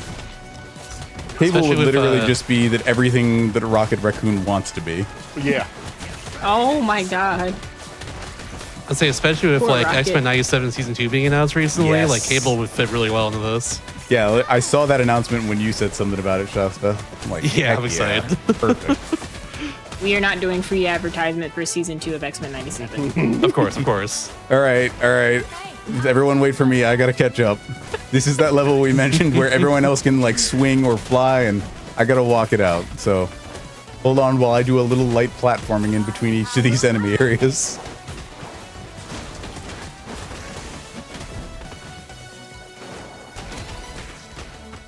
Wow, we actually got the challenge for knocking enough enemies into pits. That is surprisingly difficult to do because these pits are like the left and right 5% of the arena. Oh, that's cute. Cypher stayed behind, and That was very did. nice of you. rest of us It's on our okay, phone. you'll make it. I didn't say anything, but I noticed. Look, I point out all the horrible things that Cypher does. I gotta even it out with some of the good. a horrible I thing. was gonna say, I feel like you shouldn't have that much to talk about there. Oh, how much time y'all got? I mean, we got like another 15, 20 minutes. Absolute lies. Devil Dragon. I don't know. I definitely saw him. River City Girls. I saw you take his money in River City Girls. Oh, dang. See, everybody. That's because he still owes me money. I have to Okay. think. I did hear about this, yes. See, that's the thing though. So now we're adding game currency, so that means I paid most of my debt back. You did not. What's the exchange rate for that sort of thing? It's like dollars it depends to on the game, right? Yeah. crap, what is Team Hill down here. All right, right on into it. Time for the big bug boss himself. My cosmic control rod is more Hey, what's up, cat? I shall rain ruin upon this planet. All right, we got a boss here that does everything that you aren't the most fond of across this whole game. He's I'm only got getting grabbed because I can't block this jerk. right there is that, but it's actually also one of the faster ways to end that attack. You can block it, but it's just as fast to like let him do it and then swap out. Sit down, boy. Good block. But yeah, he has health gating, which is to say that every like 15 or 20% of his health, he'll put up another big shield. It's basically so there are vulnerable phases, you know, kind of like the Super Shredder or a lot of the final bosses you remember. There need to be those vulnerability phases. But if once you do enough damage during that vulnerable phase, suddenly he's not vulnerable again for, you know, a while. And I know that's all relative to how many players you have, and we've gotten pretty favorable patterns here so far.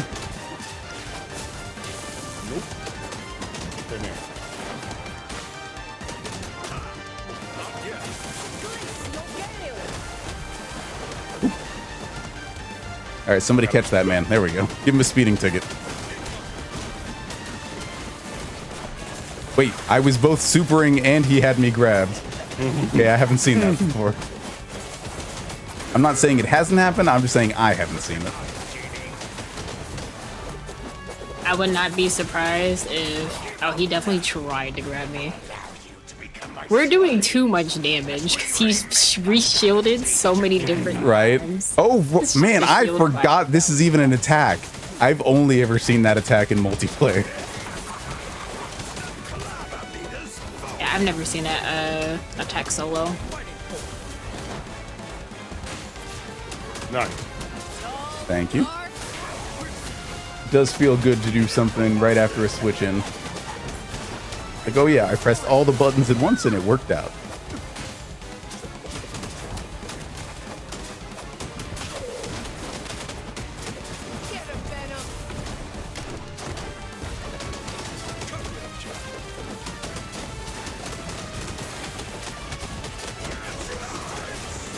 Alright. Despite how little health he has left, this is likely to be 2 more cycles. Yep, there was 1. Yeah. Yeah. Especially when you're on a timer, knowing that he has 1 more cycle left, even though he's at like 5% health is... My baby!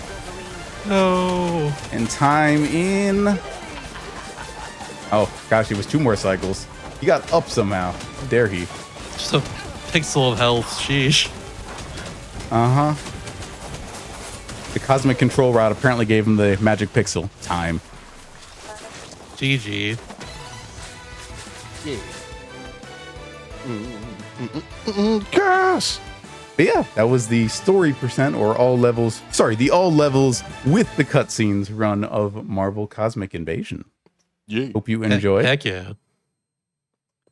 Anyone want to do some shout outs before? I think we'll do a little extra exhibition of one other cool thing this game can do. So if people want to do some shout outs in the meantime.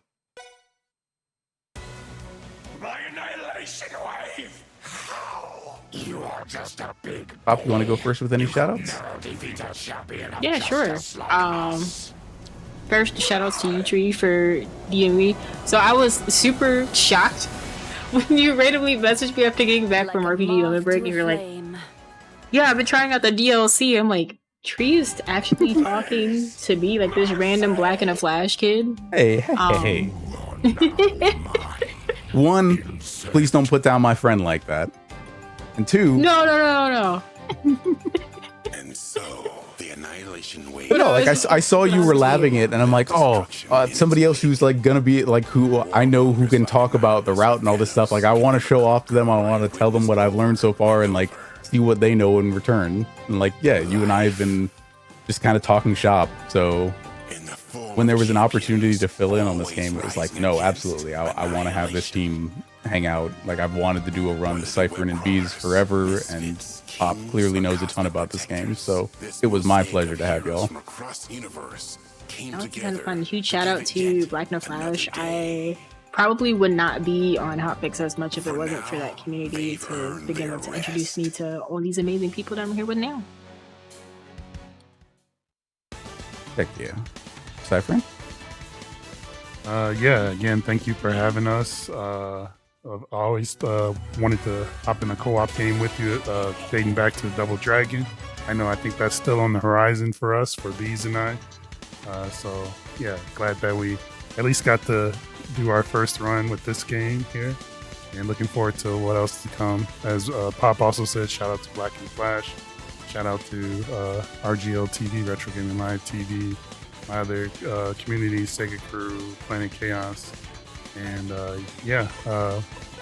had a blast today. Thank you. Excellent.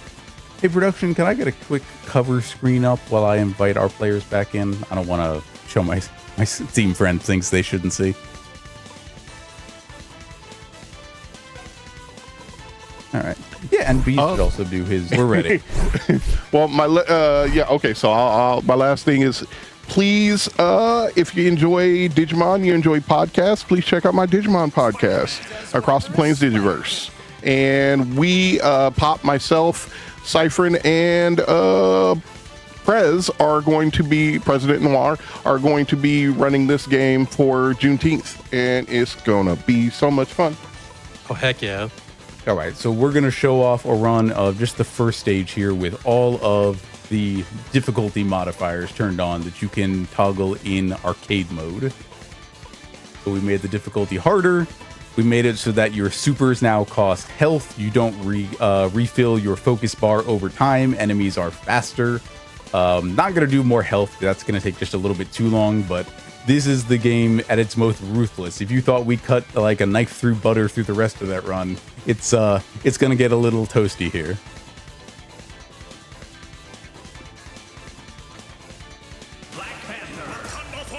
All right, and Beast with the switch up. I like it. I switched it up too. I brought in the best Spider-Man. All right, good luck. Since you brought in Spider-Man, I had to bring in Rocket. We're going to take a ton more damage. Let's see if anybody makes it out alive. Across the cosmos. Good luck, everyone. Oh, we're going to need it. Yeah, we're actually going to have to do the opposite of what we were doing before now and only call in our assists when we need them, because we only get refills when we attack enemies, and then using our super attacks cost our own health. That's a great boon in the likes of like the Turtles arcade game, where recharging your super meter basically involved not getting hit for an extended period of time and was kind of hard to charge up, especially multiple charges at once. To being able to super multiple times in a row on a boss, because it was just coming from your health pool, was like a great boon. In this case, it just makes everything harder. So assists are still allowed, but supers are basically right out unless they're absolutely necessary. Also, everything does double damage to us. You see all those numbers that would have been like 5s and 10s are 20 against our health. Yeah, that adds up real fast. You can recharge part of your health. Like you can see part of my health bar is dark red. That's health that will recover if that character is not currently in. But yeah, that adds up real fast.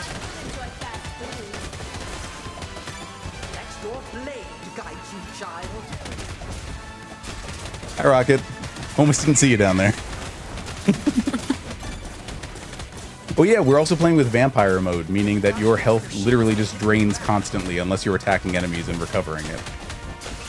I forgot about that. I'm like, why is my health still going? Oh right, I did that to myself. It's All the your modifiers. fault.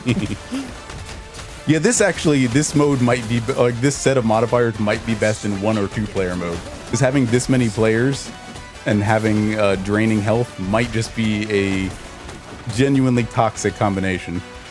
Unsurvivable, considering that your health doesn't refill between levels and you have to get items yourself to refill it. Yep. Even if there's a hot dog. I did happen to be standing on. I happened to be standing on top of that, so my bad.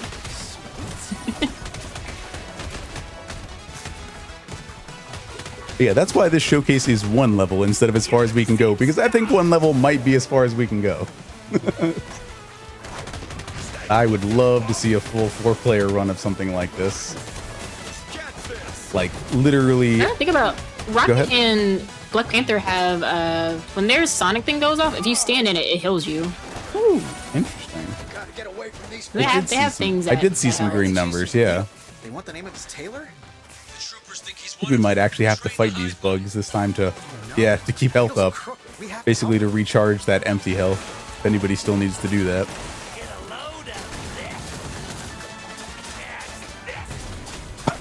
Perfect time for that. Especially because it just filled all of his health back up. Nice.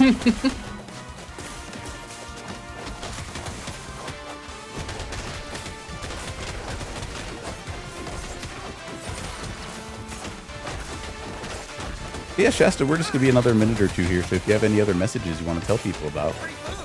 I was kind of thinking in the background here. I thought the Rocket Raccoon skin you're using is actually a reference to Lobo, but that's DC Comics, not Marvel. But shoutouts to the main man Lobo, though. Yeah, shoutouts. I can talk about. I can read a quick announcement real quickly though. I can talk about Frame Fatale's Game Jam real fast. Frame Fatale's, a community supporting women and femmes in speedrunning and gaming, is hosting Frame Jam, a game jam running June 5th through the 21st, with team building starting June 1st. So use exclamation mark FF in chat to learn more. Right on. Yeah, there's always something fun happening with the Frame Fatales. Fatales mentioned. Absolutely. Fatales mentioned. The chat always explodes with Fatales mentioned. Never thought I'd miss that sparkling beetle repartee. Oh god, I forgot that beam, that invulnerable attack that he gets as his mid phase, also double damage.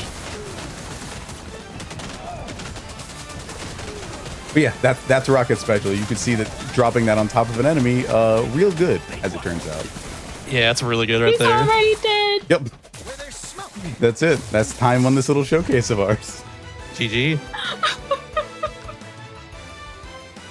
Thank you so much, That everyone. was dope. Yeah, hope you enjoyed. Maybe we'll take that back to the lab and try to turn it into a full run someday. That'd be pretty awesome. Hope you enjoyed, and I hope you'll enjoy the rest of Do All the Things. Shasta, it's all you. Absolutely. Thank you very much, everybody, for running that. That was a lot of fun. After the break, though, we got Zelda Wand of Gamelon with Brandino, all cutscenes. We're watching all the funny cutscenes you've probably seen YouTube poops growing up or just over the years on YouTube.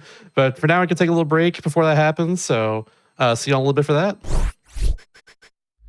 Welcome back to Do All the Things, everybody. The GDQ Hotfix show, all about Herm's experience and completionist categories in general. I'm your host, Mr. _ Shasta, and tonight we got an all cutscenes run of Zelda Wand of Gamelon. And if you're like me, who saw many YouTube poops back in the day of the cutscenes of this game before we even knew what this game even was, you're excited to see all the cutscenes. Trust me about this. This run will also be in SGDQ at the very end of the silly block, so look forward to that. But for now, our ship sails in the morning, so we must squad a lot. We're off. I was trying to do something there. All right. How's it going? Squadala! Squadala! Welcome, everyone, to the greatest Zelda game possibly ever made. Zelda The Wand of Gamelon. If you guys are unfamiliar with this game, the rundown is that the Philips Corporation had what could be referred to as a game console in the 90s. And they were going to make a CD add-on for the Super Nintendo that fell through. They still had license to some Zelda characters and some Mario characters, resulting in what you're about to see. So, there's going to be some beautiful animated cutscenes and just some incredible gameplay, and I'm so excited to share it with you guys. And with me is my good friend Basil. Hello. Hi. Yeah, I'm here. I don't run Wand of Gamelon, but I'm a big fan, and it's gonna be a lot of fun. And we'll be joined in a bit by Glubbers. I'm just so excited to be sharing this with you all today. And let's get a Squadala. We're off in 3, 2, 1. Squadala. We are off. Squadala, we're off. All right. Where's plot? Here we go. Under attack by the evil forces of Ganon. I'm going to Gamelon to aid him. But father, what if something happens to you? I'll take the Triforce of Courage to protect me. If you don't hear from me in a month, send Link. Impa? Don't worry, Zelda. The Triforce of Wisdom promises the king will safely return. Enough. My ship sails in the morning. I wonder what's for dinner. Oh boy! Okay, so the bag. I could eat an Octorok. I'm so hungry. Oh god, it's just amazing. Probably tastes like calamari. It's probably pretty good. I'm certain he's all right.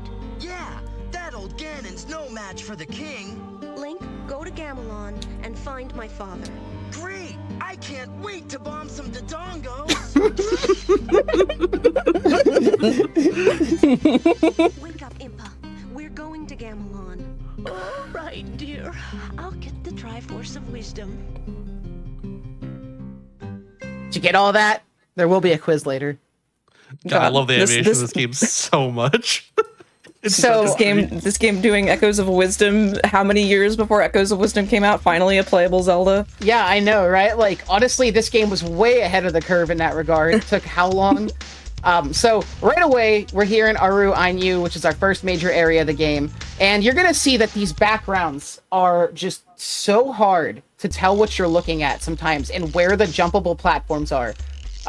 So you'll see that when we climb out of here, but first we need to kill this Dodongo. Normally you want to use bombs or the power glove to kill them, but you can spam shots, but if, like, you have no iframes in this game, so if they start biting you and walk up on you, you can die in less than a second. So I was trying to keep my distance and do some shots there, and we got it. We've got another NPC we need to talk to here. This is all cutscenes. Everyone ran when the Gleeok came, but monsters know better than bothering me. Here's a shroud that scares the wraps off Gibdo. Oh, she's so cozy.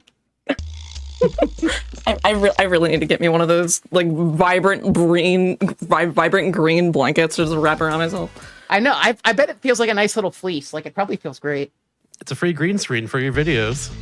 Exactly. Floating head. All right, so here we are in Sakado. This is our first major area, and this is kind of our hub area. The shop is here, and we're going to be coming back to Sakado quite a bit. To start, we need to grind for about 15 rupees. So rupees in this game, the order is all messed up. So red rupees are worth 1, green are worth 5, and blue are worth 10, which is just completely not how it is in a basic Zelda game. So just throw out what you know about Zelda. Yeah, I mean, this game came out after A Link to the Past, which is when they sort of got the rupee values down pat. So it was greens are 1 and blues are 5 and reds are 20. And this game they were just we're just gonna do whatever we want to. All right, he's no more shoe, but we got a shopkeep. Course I'm on your side, but I still have to sell the stuff. Just pick what you want. I'll handle the rubies. I'll handle the rubies. I'll handle the rubies. And he's like, of course I'm on your side, but I still have to sell the stuff. Brother, you do not have to sell the stuff. And yeah, they're called rubies in this game and not rupees. Not enough rubies. Yep. You'll have to wipe out a few more gorillas to get that. Gorillas? So that's part of our all cutscenes right there. We needed to get that cutscene. Yeah, this game came out during this weird era of translation, localization inconsistencies. So the original Legend of Zelda manual called rupees rubies instead, and when they were making this game, they were like, yeah, they're rubies, right? Yeah, this game really is a time capsule of early Zelda before they really knew what they were doing with the franchise. I think that's partially why this game can even exist, because it came before a time before they really even knew what they wanted out of the series, and they were more strict about the way that they wanted it presented, because I don't think Nintendo would be that happy now to see a game like this made officially. And honestly, more power to them, because I love seeing Zelda being able to actually use a sword and kick some butt. Exactly. I do love that.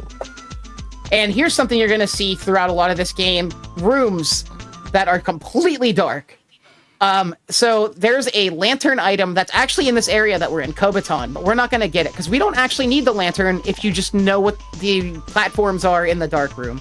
So at basically every given opportunity, we're going to be navigating completely blind in the dark rooms to try to get through them all.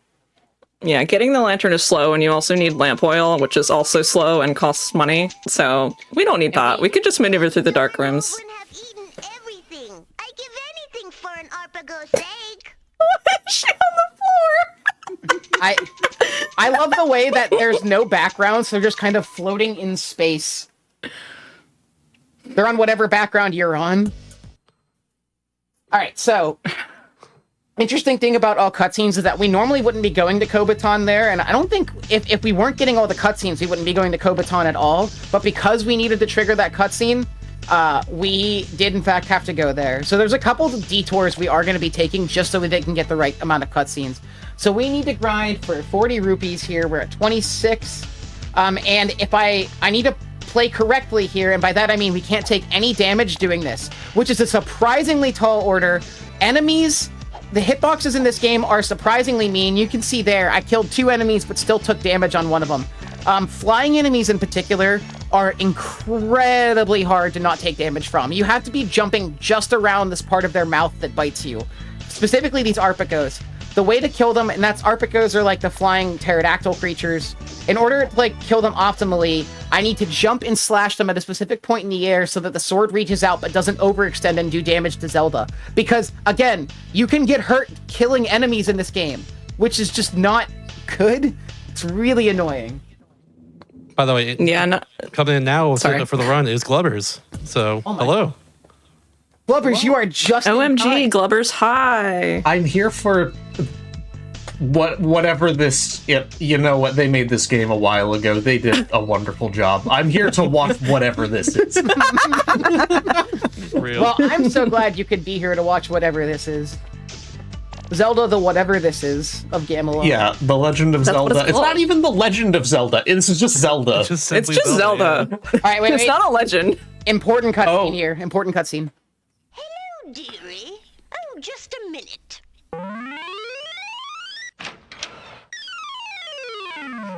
Isn't it lovely? Bring some fairy dust and I'll make it a magic cloak. Her nails are so sharp, it makes me think she's evil. She's an evil witch. She's gonna do something to me. Well, it's not just the nails. Like, why does she zoom in with the most evil expression of all time? Her eyes change color, eyes look animalistic. Yeah, her eyes look like the Looney Tunes logo. You know, like that big orange thing that they're always in? True. Yeah, and her eyes change color when it zooms in, too. It's like, what? Here's an out-of-our-way cutscene. Yes? Oh my, your father has been captured. What about Link? He's been in a terrible fight. I can't tell what happened. And that's one of the only mentions we're going to get of Link's whereabouts. They kind of drop him from the narrative from here.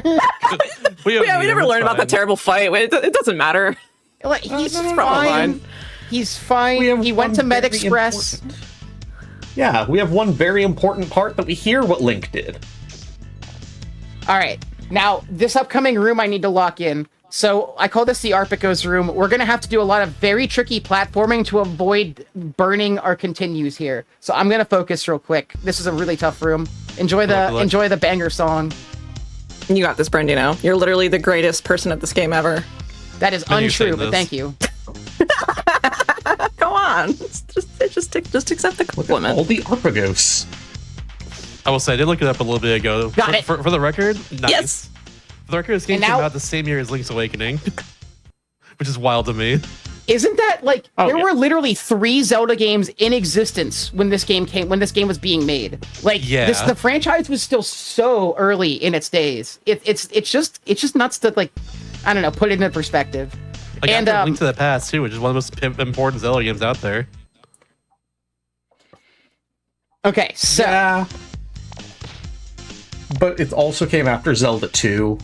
True, it's really interesting that no other Zelda game except this has tried to do the Zelda 2 style. Okay, that's fair. I love the platforms in this game. They're fair, they're balanced, and they work. Yeah, it's important. It's important for Brandino to try to save as continues so that he can death warp out of these rooms, because it's faster than walking all the way back. And we've got to introduce our first boss, Gibdo. For the dead shall rise, and the living shall be their Like the little ghosts in the background. Steepling their little fingers.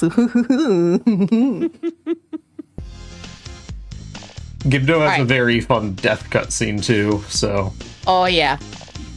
All the bosses are just pure comedy in this game. And luckily, I know exactly where to go, and that's Gibdo. Ready? There we go. It's cold.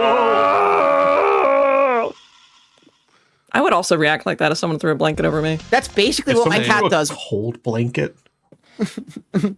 Okay, cold blanket sounds awesome, to be honest. Maybe I'm just cold pilled. Maybe that's because it's like basically June, but I don't know. I would hate that.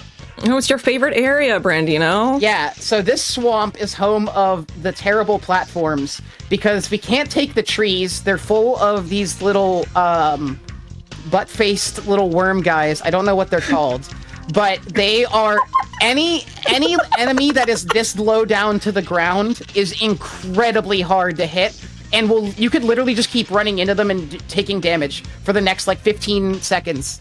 It's terrible. No iframe. Love face, by the way. You mentioned it. I can't see it now.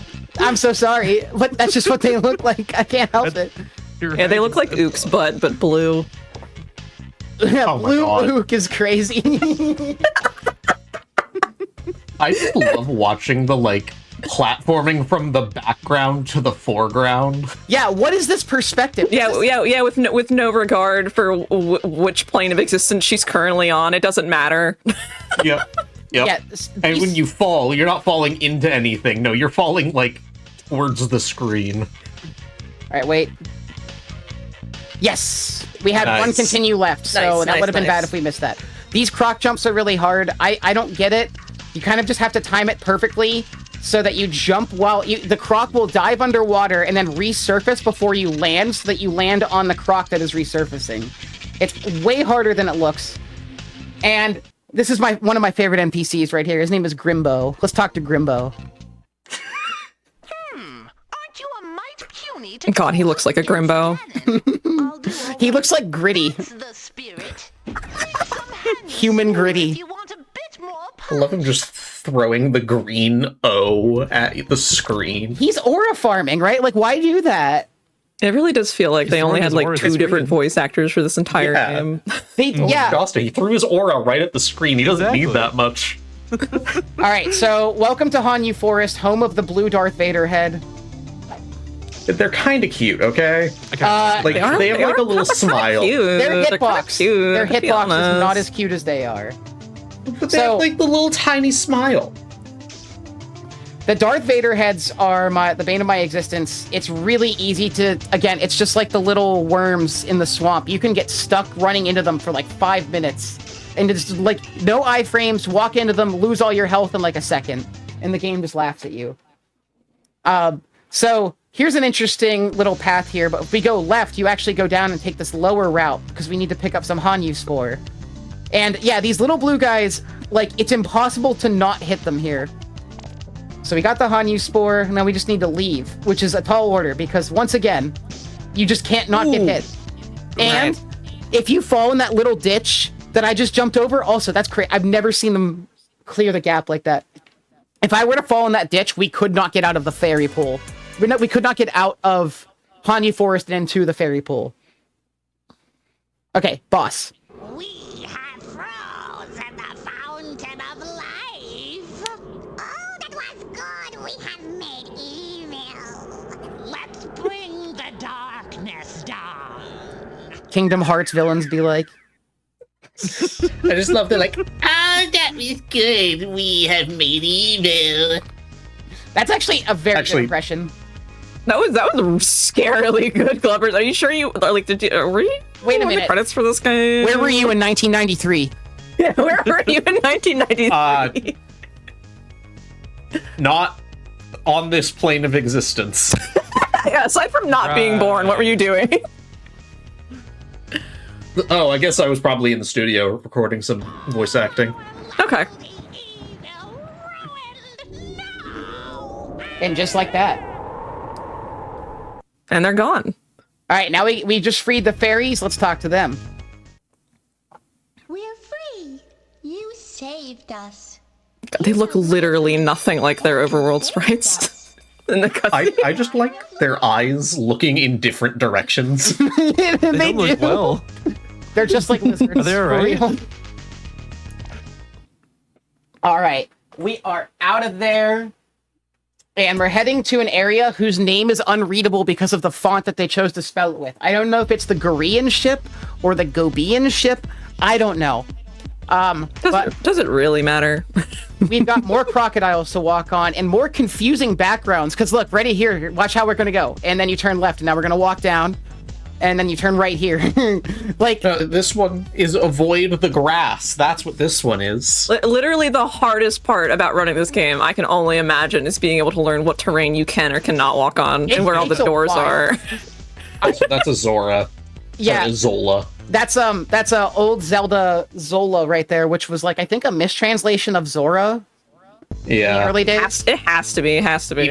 Even if you go to like any Zelda wiki site, it says Gola and you click, or Zola and you click on it, just says Zora. All right, so once again, we got to do some climbing and avoid some enemies here on this ship. Got to worry about, these are Geedy, so these look very different from their normal Zelda counterparts. Normally they look like little boos from Mario with their tongue sticking out and they're all happy and cartoony, but in this game, they look like they've been paying taxes for the last 40 years. Yeah, in LA's Link's Awakening Switch and Echoes of Wisdom, they're like adorable and have one eye and stick their tongue out. You look like doofuses. And then here, they look like Ebenezer Scrooge's spirit. Yeah. They look like the spirit of the shopkeeper from earlier. Oh my goodness, they do. Do! What happened to them after you shopped there? Oh no. That's what happens when Zelda needs to use her sword to talk to anybody. Although according to the in-game help thing, Zelda's sword is specifically designed not to hurt good people. So take with that what you will. I guess it makes sense considering you're swinging your sword, people will talk to them in the first place. All right, so back to the swamp. Hopefully we can get these croc jumps. Once we get these, I'm scared of literally nothing else in this run, but I am scared of these croc jumps. And just in maneuvering in here in general, you can just take a lot of damage if you get stuck on the wrong enemy or your jump cycles are bad and like the little worms can get you. Also, like we talked about it earlier, but what is the perspective here? Is she jumping into the background? Like, this is like how they made the hobbits appear smaller in Lord of the Rings. Like same kind of forced perspective. I would say it's kind of like the Link Between Worlds perspective, where like the whole world is like tilted, it's like 45 degrees back for the camera. Yeah, it is kind of like that. Yeah, so you can actually see the characters. This time it's tilted like 45 degrees to the side instead. But in A Link Between Worlds, that was the intent. Yeah. In this game, I think they were just trying to hurry up and get it made while they had the license. Yeah, that's so valid. All right, this croc jump is giving us some trouble again. I swear, the difference between success and failure is like a razor-thin margin that I just do not understand with this jump. You want to get kind of close? I'm going to get it on this try, watch. There we go. Oh, wait, no. Nope. Okay, no problem. Okay, so... I tried to read into the future, that's my bad. Okay. You tried to That's So Raven it, I understand. That is also a reference that will make people feel old. This is a very old game, it's like appropriate. 20 years ago, That's So Raven? I'm sorry. I think it ended 20 years ago, or like close to yeah. like 2008. So, Time certainly does like to fly, does it? It absolutely does, yeah. And I was going to say, too, so, like, this is a good chance to talk about how continues work. So in every time you enter a map, you have 2 continues, essentially what amounts to 3 lives. And you cannot refill those by doing anything except leaving the map. If you die in a room, you'll restart the room. But if you run out of continues, you just get shunted off the map and you have to go back to where you came from. Okay, there we go. Made it. Nice. That is the hardest part of the entire run for me, because I'm sure it looks like it, but these aren't maybe the best jumping controls I've ever used before. This game has interesting controls. So what they've done is... Oh, hang on. Actually, we need to talk to Grimbo first. We got to give space for my man Grimbo. Hi, Grimbo. Hi, Grimbo. Now give me your glove. Hey! Don't worry. Here. A power glove. Great. Zelda, your hand. Zelda. Pulls it out of the fire and she just immediately puts it on. This is fine. Honestly, aura. That is metal. It's aura. Yeah, exactly. I would do it too, personally. We were joking about this before, but it's probably like that scene in Lord of the Rings where Gandalf, like, it's quite cool after they take it out of the fire. It's a magical gauntlet. It's fine. It's literally fine. Yeah, he turned her leather glove into a metal glove by dropping it in the fire with some spores from a forest. That's how that works. Yeah, the power glove is a very important item in this run because it's as powerful as 10 bombs. Is that right, Brandino? Something like that, yeah. Wait, we've got to get our item here. This'll make a great omelet. Here. Thanks. Yeah. Dude. Yeah. That just happened. Do we even use that flute at all? No, so that flute, we'll so never cool. use it in the run. Its purpose is to put flying enemies to sleep for like 8 seconds, which would be great, but it expends a ton of rupees because this game does not have a magic meter. It follows like kind of the Twilight Princess thing where rupees are your magic, and so you burn rupees by doing... Oh, I've jumped into the background by accident. I like that these bees have like the third grader diagonal line for angry eyebrows. And here's the only appropriate looking Zelda enemy, our good friend Goma. And he's dead now. But yeah, like Brandino was saying, there's no magic meter in this game, so anytime you use items like the power glove or the magic cape, instead of wasting magic, you waste money. And it's really bad in some sections to waste money because we need some specific amounts of money in certain parts of the game in order to like fulfill all the shopping necessary. So it can be really problematic to keep accidentally burning your money. Here, have a drink. Thanks. Hey, there's a Did she poison? No, it actually heals you. Evil. Also, she's like, Zelda, there's a fisherman trapped in the fish head, and Zelda immediately reaches for her sword. Is she going to kill the fisherman? What is she doing? The best NPC in the Her game. face was amazing, too. I don't know if anyone caught that. Oh, speaking of amazing faces, this guy. Oh boy. He's the best NPC. Close up. Best NPC in the game. Thanks. You saved me. That's the last time I'm going fishing. See you in Sakado. Why are you going fishing in the middle of a desert? Yes, we need to talk about he's in a this. fish. Like, did he get eaten by the fish? Like, okay, I'm really confused. We need to talk about this. He says that's the last time I'm going fishing, and he's in a fish skeleton in the desert. So one must assume, right, that what happened is he was eaten by a fish, and then the fish, like, was he in the fish for like 100,000 years? So the ocean that the fish was in eventually desertified, and then the fish died. Is this an immortal fisherman? What's happening? Obviously. No, you're right on the money. Obviously. That makes sense to me. I don't know what to say. All right. Yeah, his name is Yokon. He's wonderful. That's just a theory. Yeah, Yokon is a theory. He's not real. He can't hurt you. Unfortunately, he is real, and he gets way too close to the camera. He does. That's not the last we'll see of him. No, it is not. It is not. He's one of my favorites. It is not. He has some of the silliest interactions in the whole game. Once again, jumping over Darth Vader heads, we need to take the lower route to talk to Myra. Greetings, Princess Zelda. Do you have any Arpagos feathers? That's so extra. Good. Then let us make a cape from your shroud. I mean, if I could do that, I would too. Same. All right, now we've got a magical cape. We're not going to use it until way later in the run. And the fastest way to get out of here is just going to be to burn through our continue.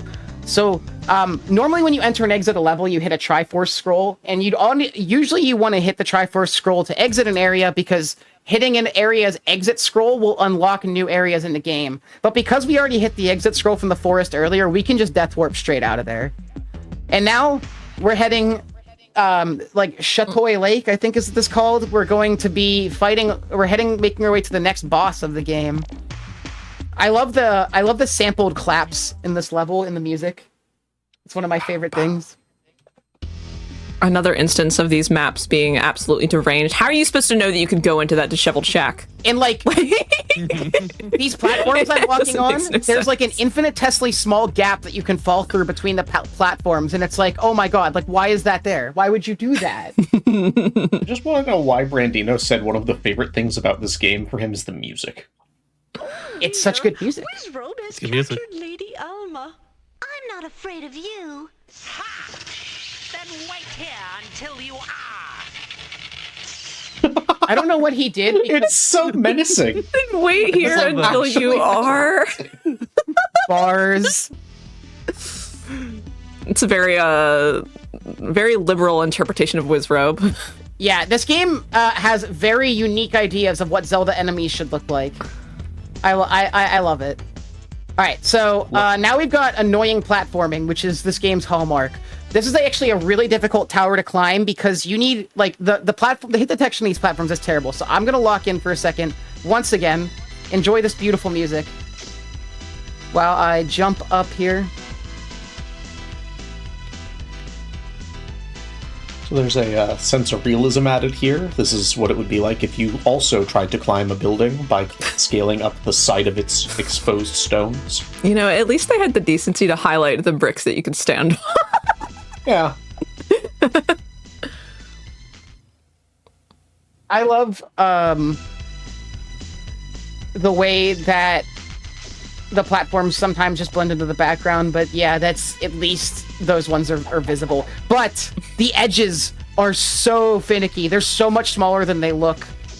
All right, so we needed to just wait for this guy to spawn to grab this key, and now we need to fight Wizrobe. Everybody pay attention. This is a really hard fight. Ready? It's over. What?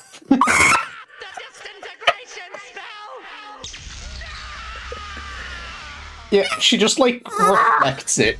He's like, oh no, my own spell. When you use no you on somebody, that's actually what happens. Yeah, literally. Not a reversal. disintegration spell. Oh. Link told me about you. You know Link? Sure. He gave me his canteen for a kiss. You kissed him? Here, it's empty. She sounds so mad about that.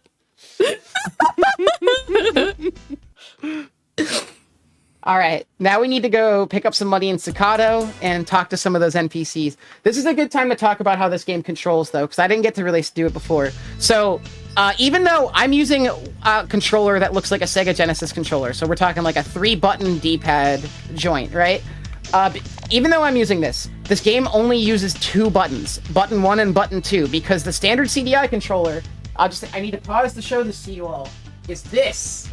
Yeah, this is very important. It is This is important. Joystick remote through an IR sensor, which is not very good to play video games with, if you can even imagine. So, anyway, that only has 2 buttons. So the 2 buttons of this game are button 1, slash your sword. Button 2, literally everything else. Use your item, open the doors, pause the game. And so you can accidentally expend items by being not close enough to a door. Good. There. Now you can sneak up and give a monster a good shot before he sees you. Her eyes are still doing that crazy thing. She has backstory we're not aware of, because she's like making magical cloaks to sneak up on monsters. Like, what's going on there? Yeah, she's just not afraid of anything, so... Yeah. Also, didn't you mention earlier that the other controller you had to like point the IR sensor the entire time for it to actually, like, if register? I were to use this, I'd have to sit here and point at my CDI in order to run. Okay, wait, hang on. Which is Important ridiculous. Look, I got a new job. Hey, working at Starbucks. Crystal, I'll fix up your soul. Yeah, he's got the green green apron. He's a barista now. I love his flex there. Yeah, I love that he's like, hey, I got a new job, and he just like brings the gun straight out, like, okay, bro. Yeah. Careful, man. My girl like lives in Staccato. He goes from like twig to jacked instantly. See what happens when you stop fishing? I wonder if he's single. Fishing. Never even once. Well, yeah, I mean, look what happened to him. He ended up in a fish head in the desert. All right, where are we on rupees? Let's check our count. 58, perfect. We just need 2 more. The biggest instances of RNG in this game is enemy spawns that you have to deal with. All right, so now we need to go buy 5 ropes, and this is actually going to be us stocking up for the whole rest of the game. 1, 2, 3, 4, 5. Rope? Lamp oil? Rope. Bombs? Okay, one of the best cutscenes in the game is coming up here. We need to talk to Impa about what's happening at Taikogi Tower. Impa, what's happening? Oh my, it looks like everyone's been taken to Taikogi Tower. This is illegal, you know. My cakes will burn.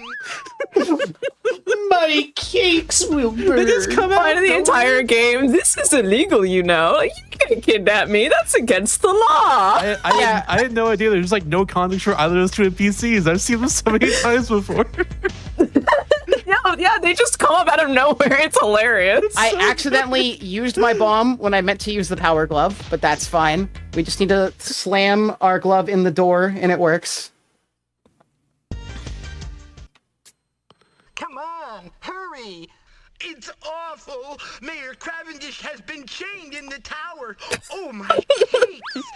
Oh, my cakes. He was just able to leave. That's Harbano. I love Harbano. Yeah, yeah, my cakes will burn is a legendary line too. It really is. All right. My cakes. And another instance of Brandino just maneuvering through the dark here, because who needs to be able to see? This is what in my opinion, this is one of the hardest dark rooms in the game to navigate. So I have a very specific path that I want to walk here, and you'll see these hands on the wall are our good old friends Wall Masters, and they're like impossible to avoid. And we can't really see where we're going sometimes. Okay, but the Wall Masters are kind of like doing this thing to the music, and it's great. Yes, this song is so good, by the way. Oh, they are kind of jamming out. All right, wait, let's equip the power glove, and we made it. All right, next boss time. Ready? I'm ready. I'm so ready. I'm locked in. Guess again, Iron Was- Knuckle. I'm just realizing, was his sword sheath on his left leg? Don't worry about it. Is that anachronistic? He's dead. Let's get out of here. I like the idea. I like the idea that like his minions, like the moment he dies, are like, oh, I don't want to do any of this. Get me out of here. All right. So there's Mayor Cavendish. Before we free him, can we all just acknowledge he is absolutely like going nuts to this song? Look at him go. He's literally jamming in time with the music. Like there's no way that was not intentional. Please, Your Highness, would you kindly cut the chains that bind me? Why is he scratching his nose with his knee? His nose changed color for a few frames too. Thank you, Princess.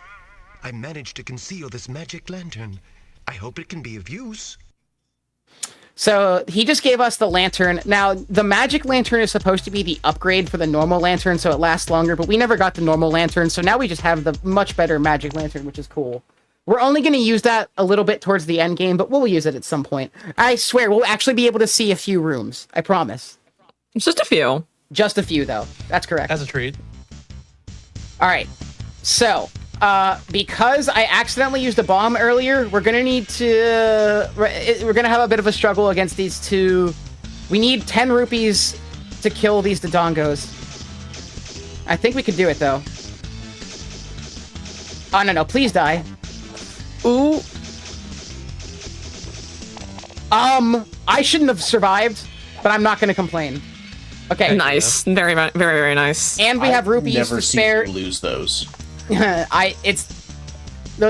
Dodongos are some of the worst enemies in the game. Oh my god, I swear I jumped! I swear I still haven't seen you lose those. I wasn't looking. What happened? Suddenly I can't see.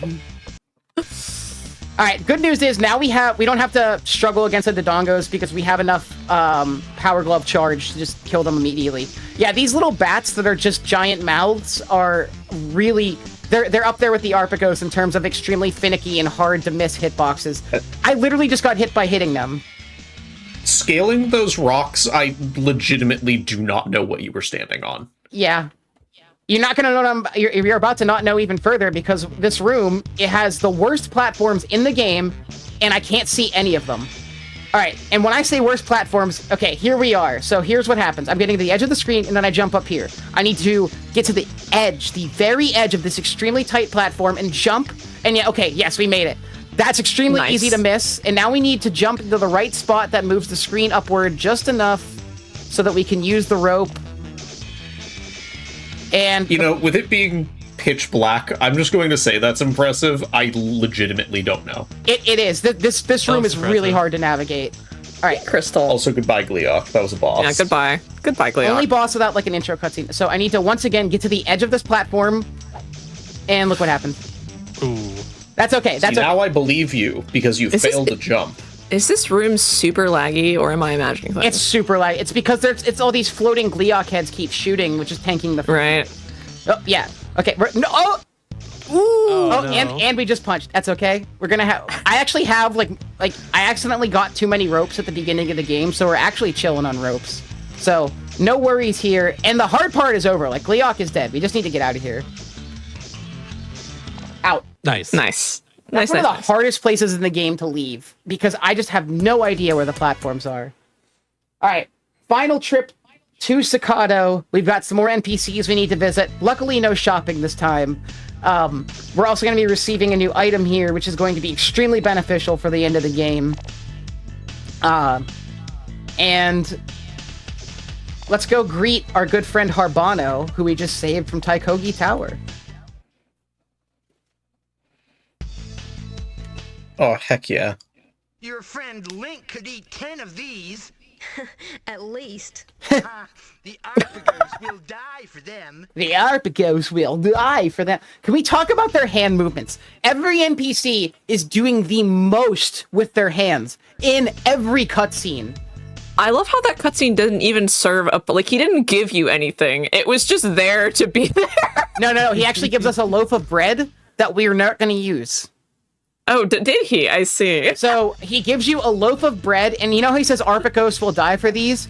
What he's trying to do is hint at the fact that if I throw that loaf of bread, Arpagos will go chase after it instead of me for a short period of time. Oh, but I see. I think the moment it starts to get off screen, it doesn't even matter. Let's see. That ought to do it. Bro, your house! What? Looks pretty good! He Was there a wall there barehanded before? There's a giant hole in my house now, but that's fine. Also, he barehanded grabs the sword to give it to you.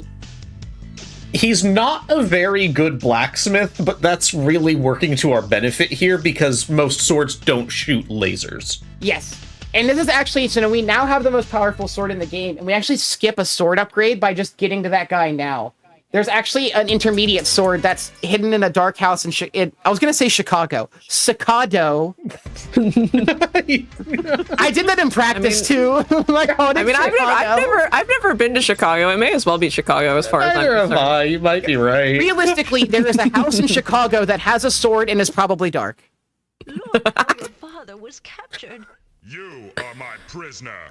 Hey! Silence! Hey! Hey! The runt in chains.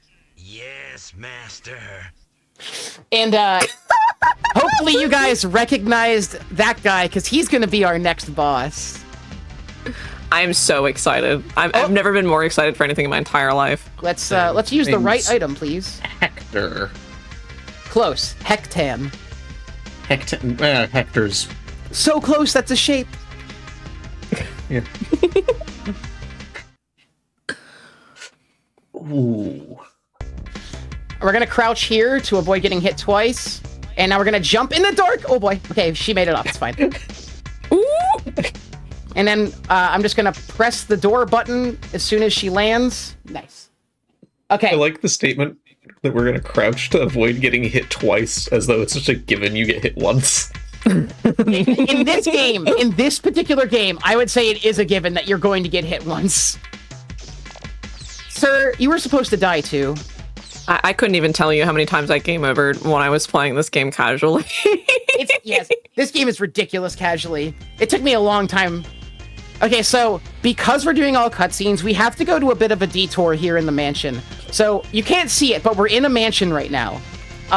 And we need to find Impa before we can go to the boss, because Impa has another one of those boss introduction cutscenes for us.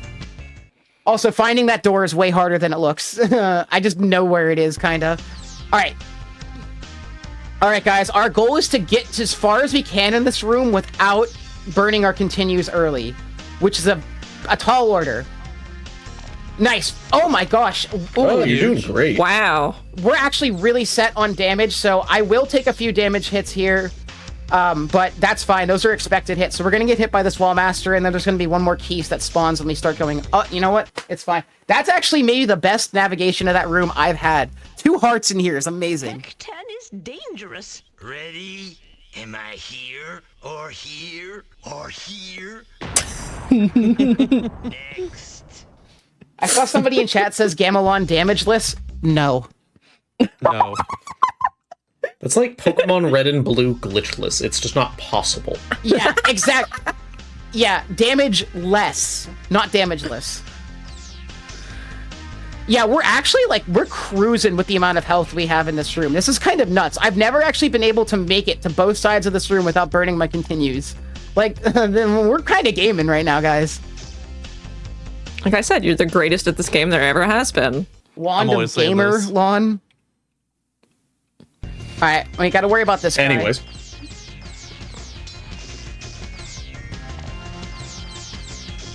Okay, so, I'll probably die on purpose in a second here once we enter the next room, just so that we don't have to worry. That guy will always hit you. Oh, and I just waste... Oh.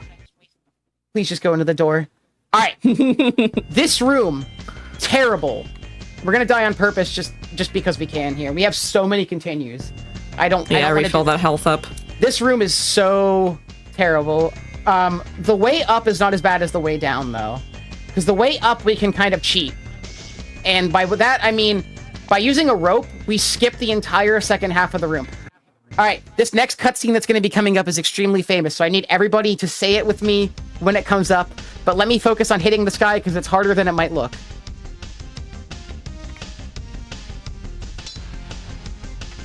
Here we go. You guys ready? Yeah. Wait for it, wait for it. Oof, kill me! Good. Good. The face she makes when she says good, it lives rent free in my so head. satisfied with herself for that one. Probably the best cutscene in the game, honestly. Zero remorse. Onclid betrayed the king. I know. Strike the head of the portrait to enter Onclid's chamber. Thanks. I see the goods in chat. Thank you, guys.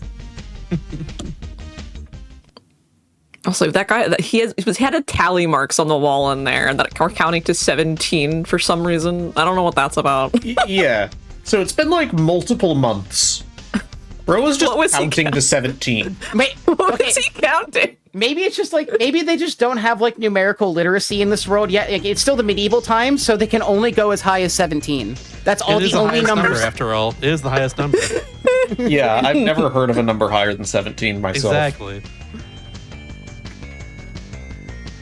Yeah, so getting out of this room is much harder than entering, because getting up on the left side there is the worst part of it. See how much damage I took just trying to escape? And just a little bit of chip damage there. This is chip damage, the video game. This is all you do. You just take chip damage from everything. Nice. Got the door first try. No, I'm with Brandino. This music is a vibe. It's very good. Alright. I got the door first try. It's hard to see that door. It's dark.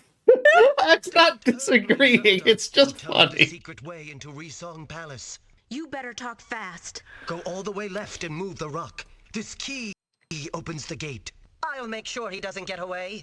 Duke Gauntlet is kind of dripped out. Like, I want that outfit really, really badly. He absolutely betrayed the king for that swag. You know he did. Oh, yeah. I'm just imagining, like, he's sitting on a throne, like, covered in gems and jewels. Like, bro, I need you to help me with Ganon, I swear. Alright, Nokani Forest, home of the terrible enemy placement and horrible jumps. Like this one. Oh, we're lucky. We're that jump lucky. is really so the fact that you got that quickly is really good. Yeah, in practice, I got destroyed by that jump. So we're actually gonna light up this room. Don't get used to it. Whoa. What the? What? I know. That's illegal, you know. This is illegal, you know. You can't see Wand of Gamelon. Can't believe it.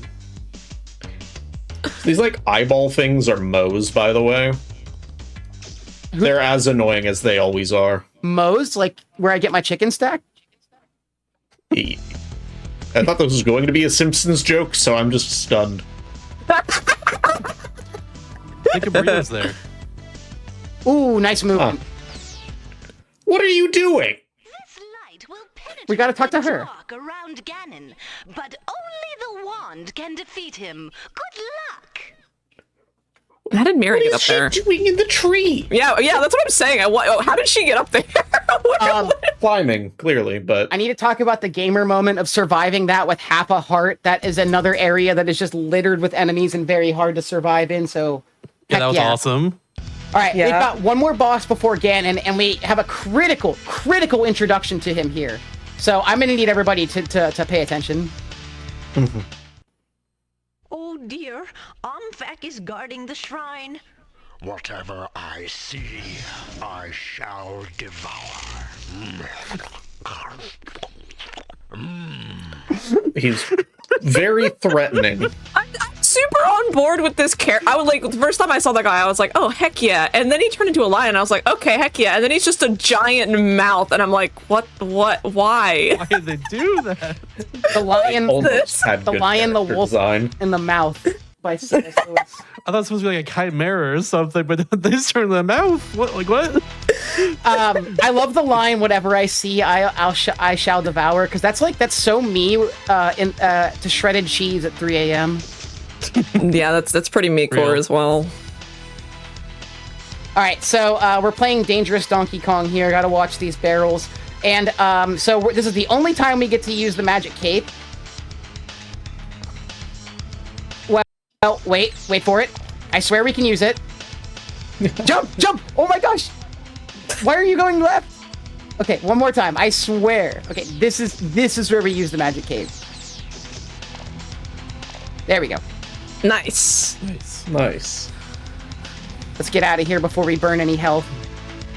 Yeah, you need to go and deal with all of that. The little not enough rubies pop up came. I just heard the merchant in my head. I couldn't unhear it. Oh, I like that he turns into a mouth refrain. Got him. He looks so wistful, looking up, like so dramatic. Like, yes. Everybody's aura farming in cutscenes in this game. They really are. You got the so good. You got the Wand of Gamelon. All right, so we're heading in the Resong Palace. This is the last dungeon, and it's obviously the hardest. So one thing you might have noticed when we talked to the woman in the forest, she gave us a magic lantern. So this is a different lantern than the one we're using to light up rooms. This lantern allows you to see enemies that are otherwise invisible in Ganon's palace. So these bats that I'm killing right now are normally invisible if you do not have the fairy lantern, and it's not required. The fastest any percent routes do not get the fairy lantern. They run through Ganon's palace, like, without being able to see the enemies and just swinging their sword in predefined places. It's very, very annoying, and one of the reasons that I chose to not run any percent for a while, because it was a terrible way to get introduced to the game, is just by skipping some of the most vital items. Yeah, having to just memorize the enemy flying patterns is insane. But the Triforce says you can only win by falling. I wonder what that means. I love that side profile of Impa. She's aura farming in that one pretty hard. I'm falling. What does that mean, Brandino? That's they're talking about the Philips stock price after this game came out. Hey.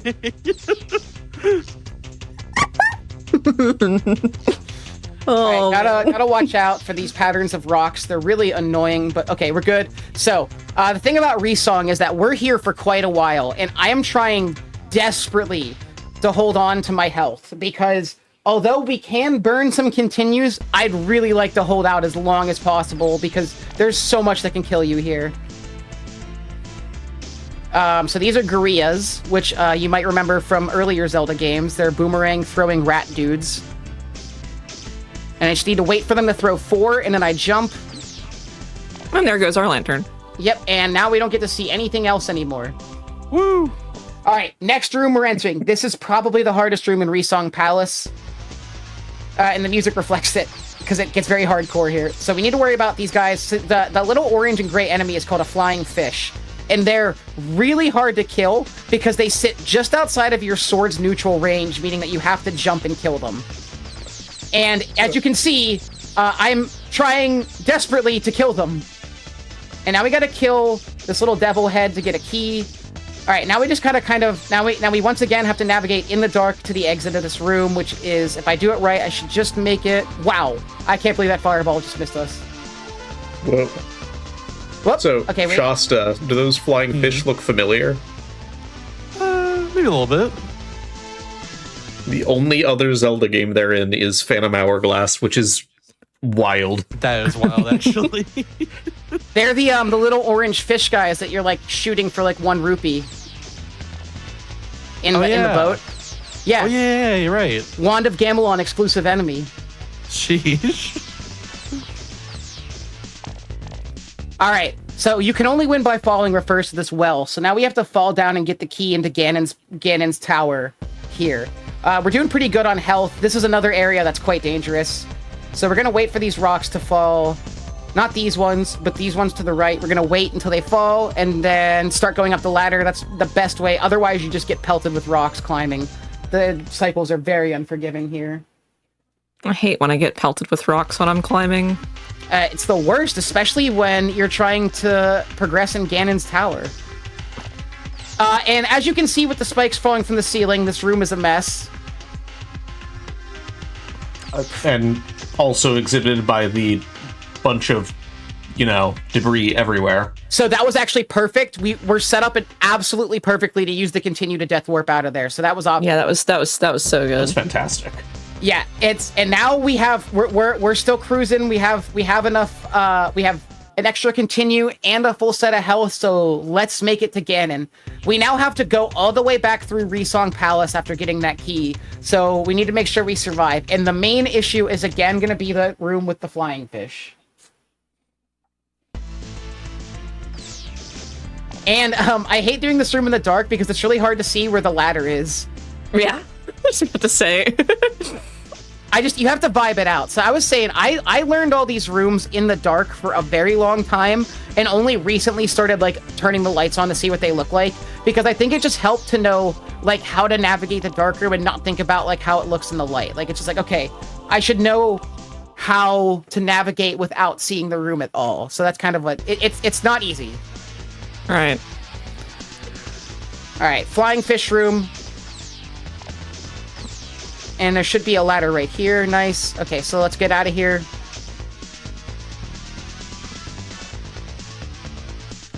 Yeah, I sent you that one clip of me fighting Gleeok, and you're like, oh, I've never seen this room lit up before. Literally. It was such a funny clip. Basil's killing Gleeok, and they slash it 10 times in a row, and it just dies. Just sitting there spamming the button, and it just works. All right.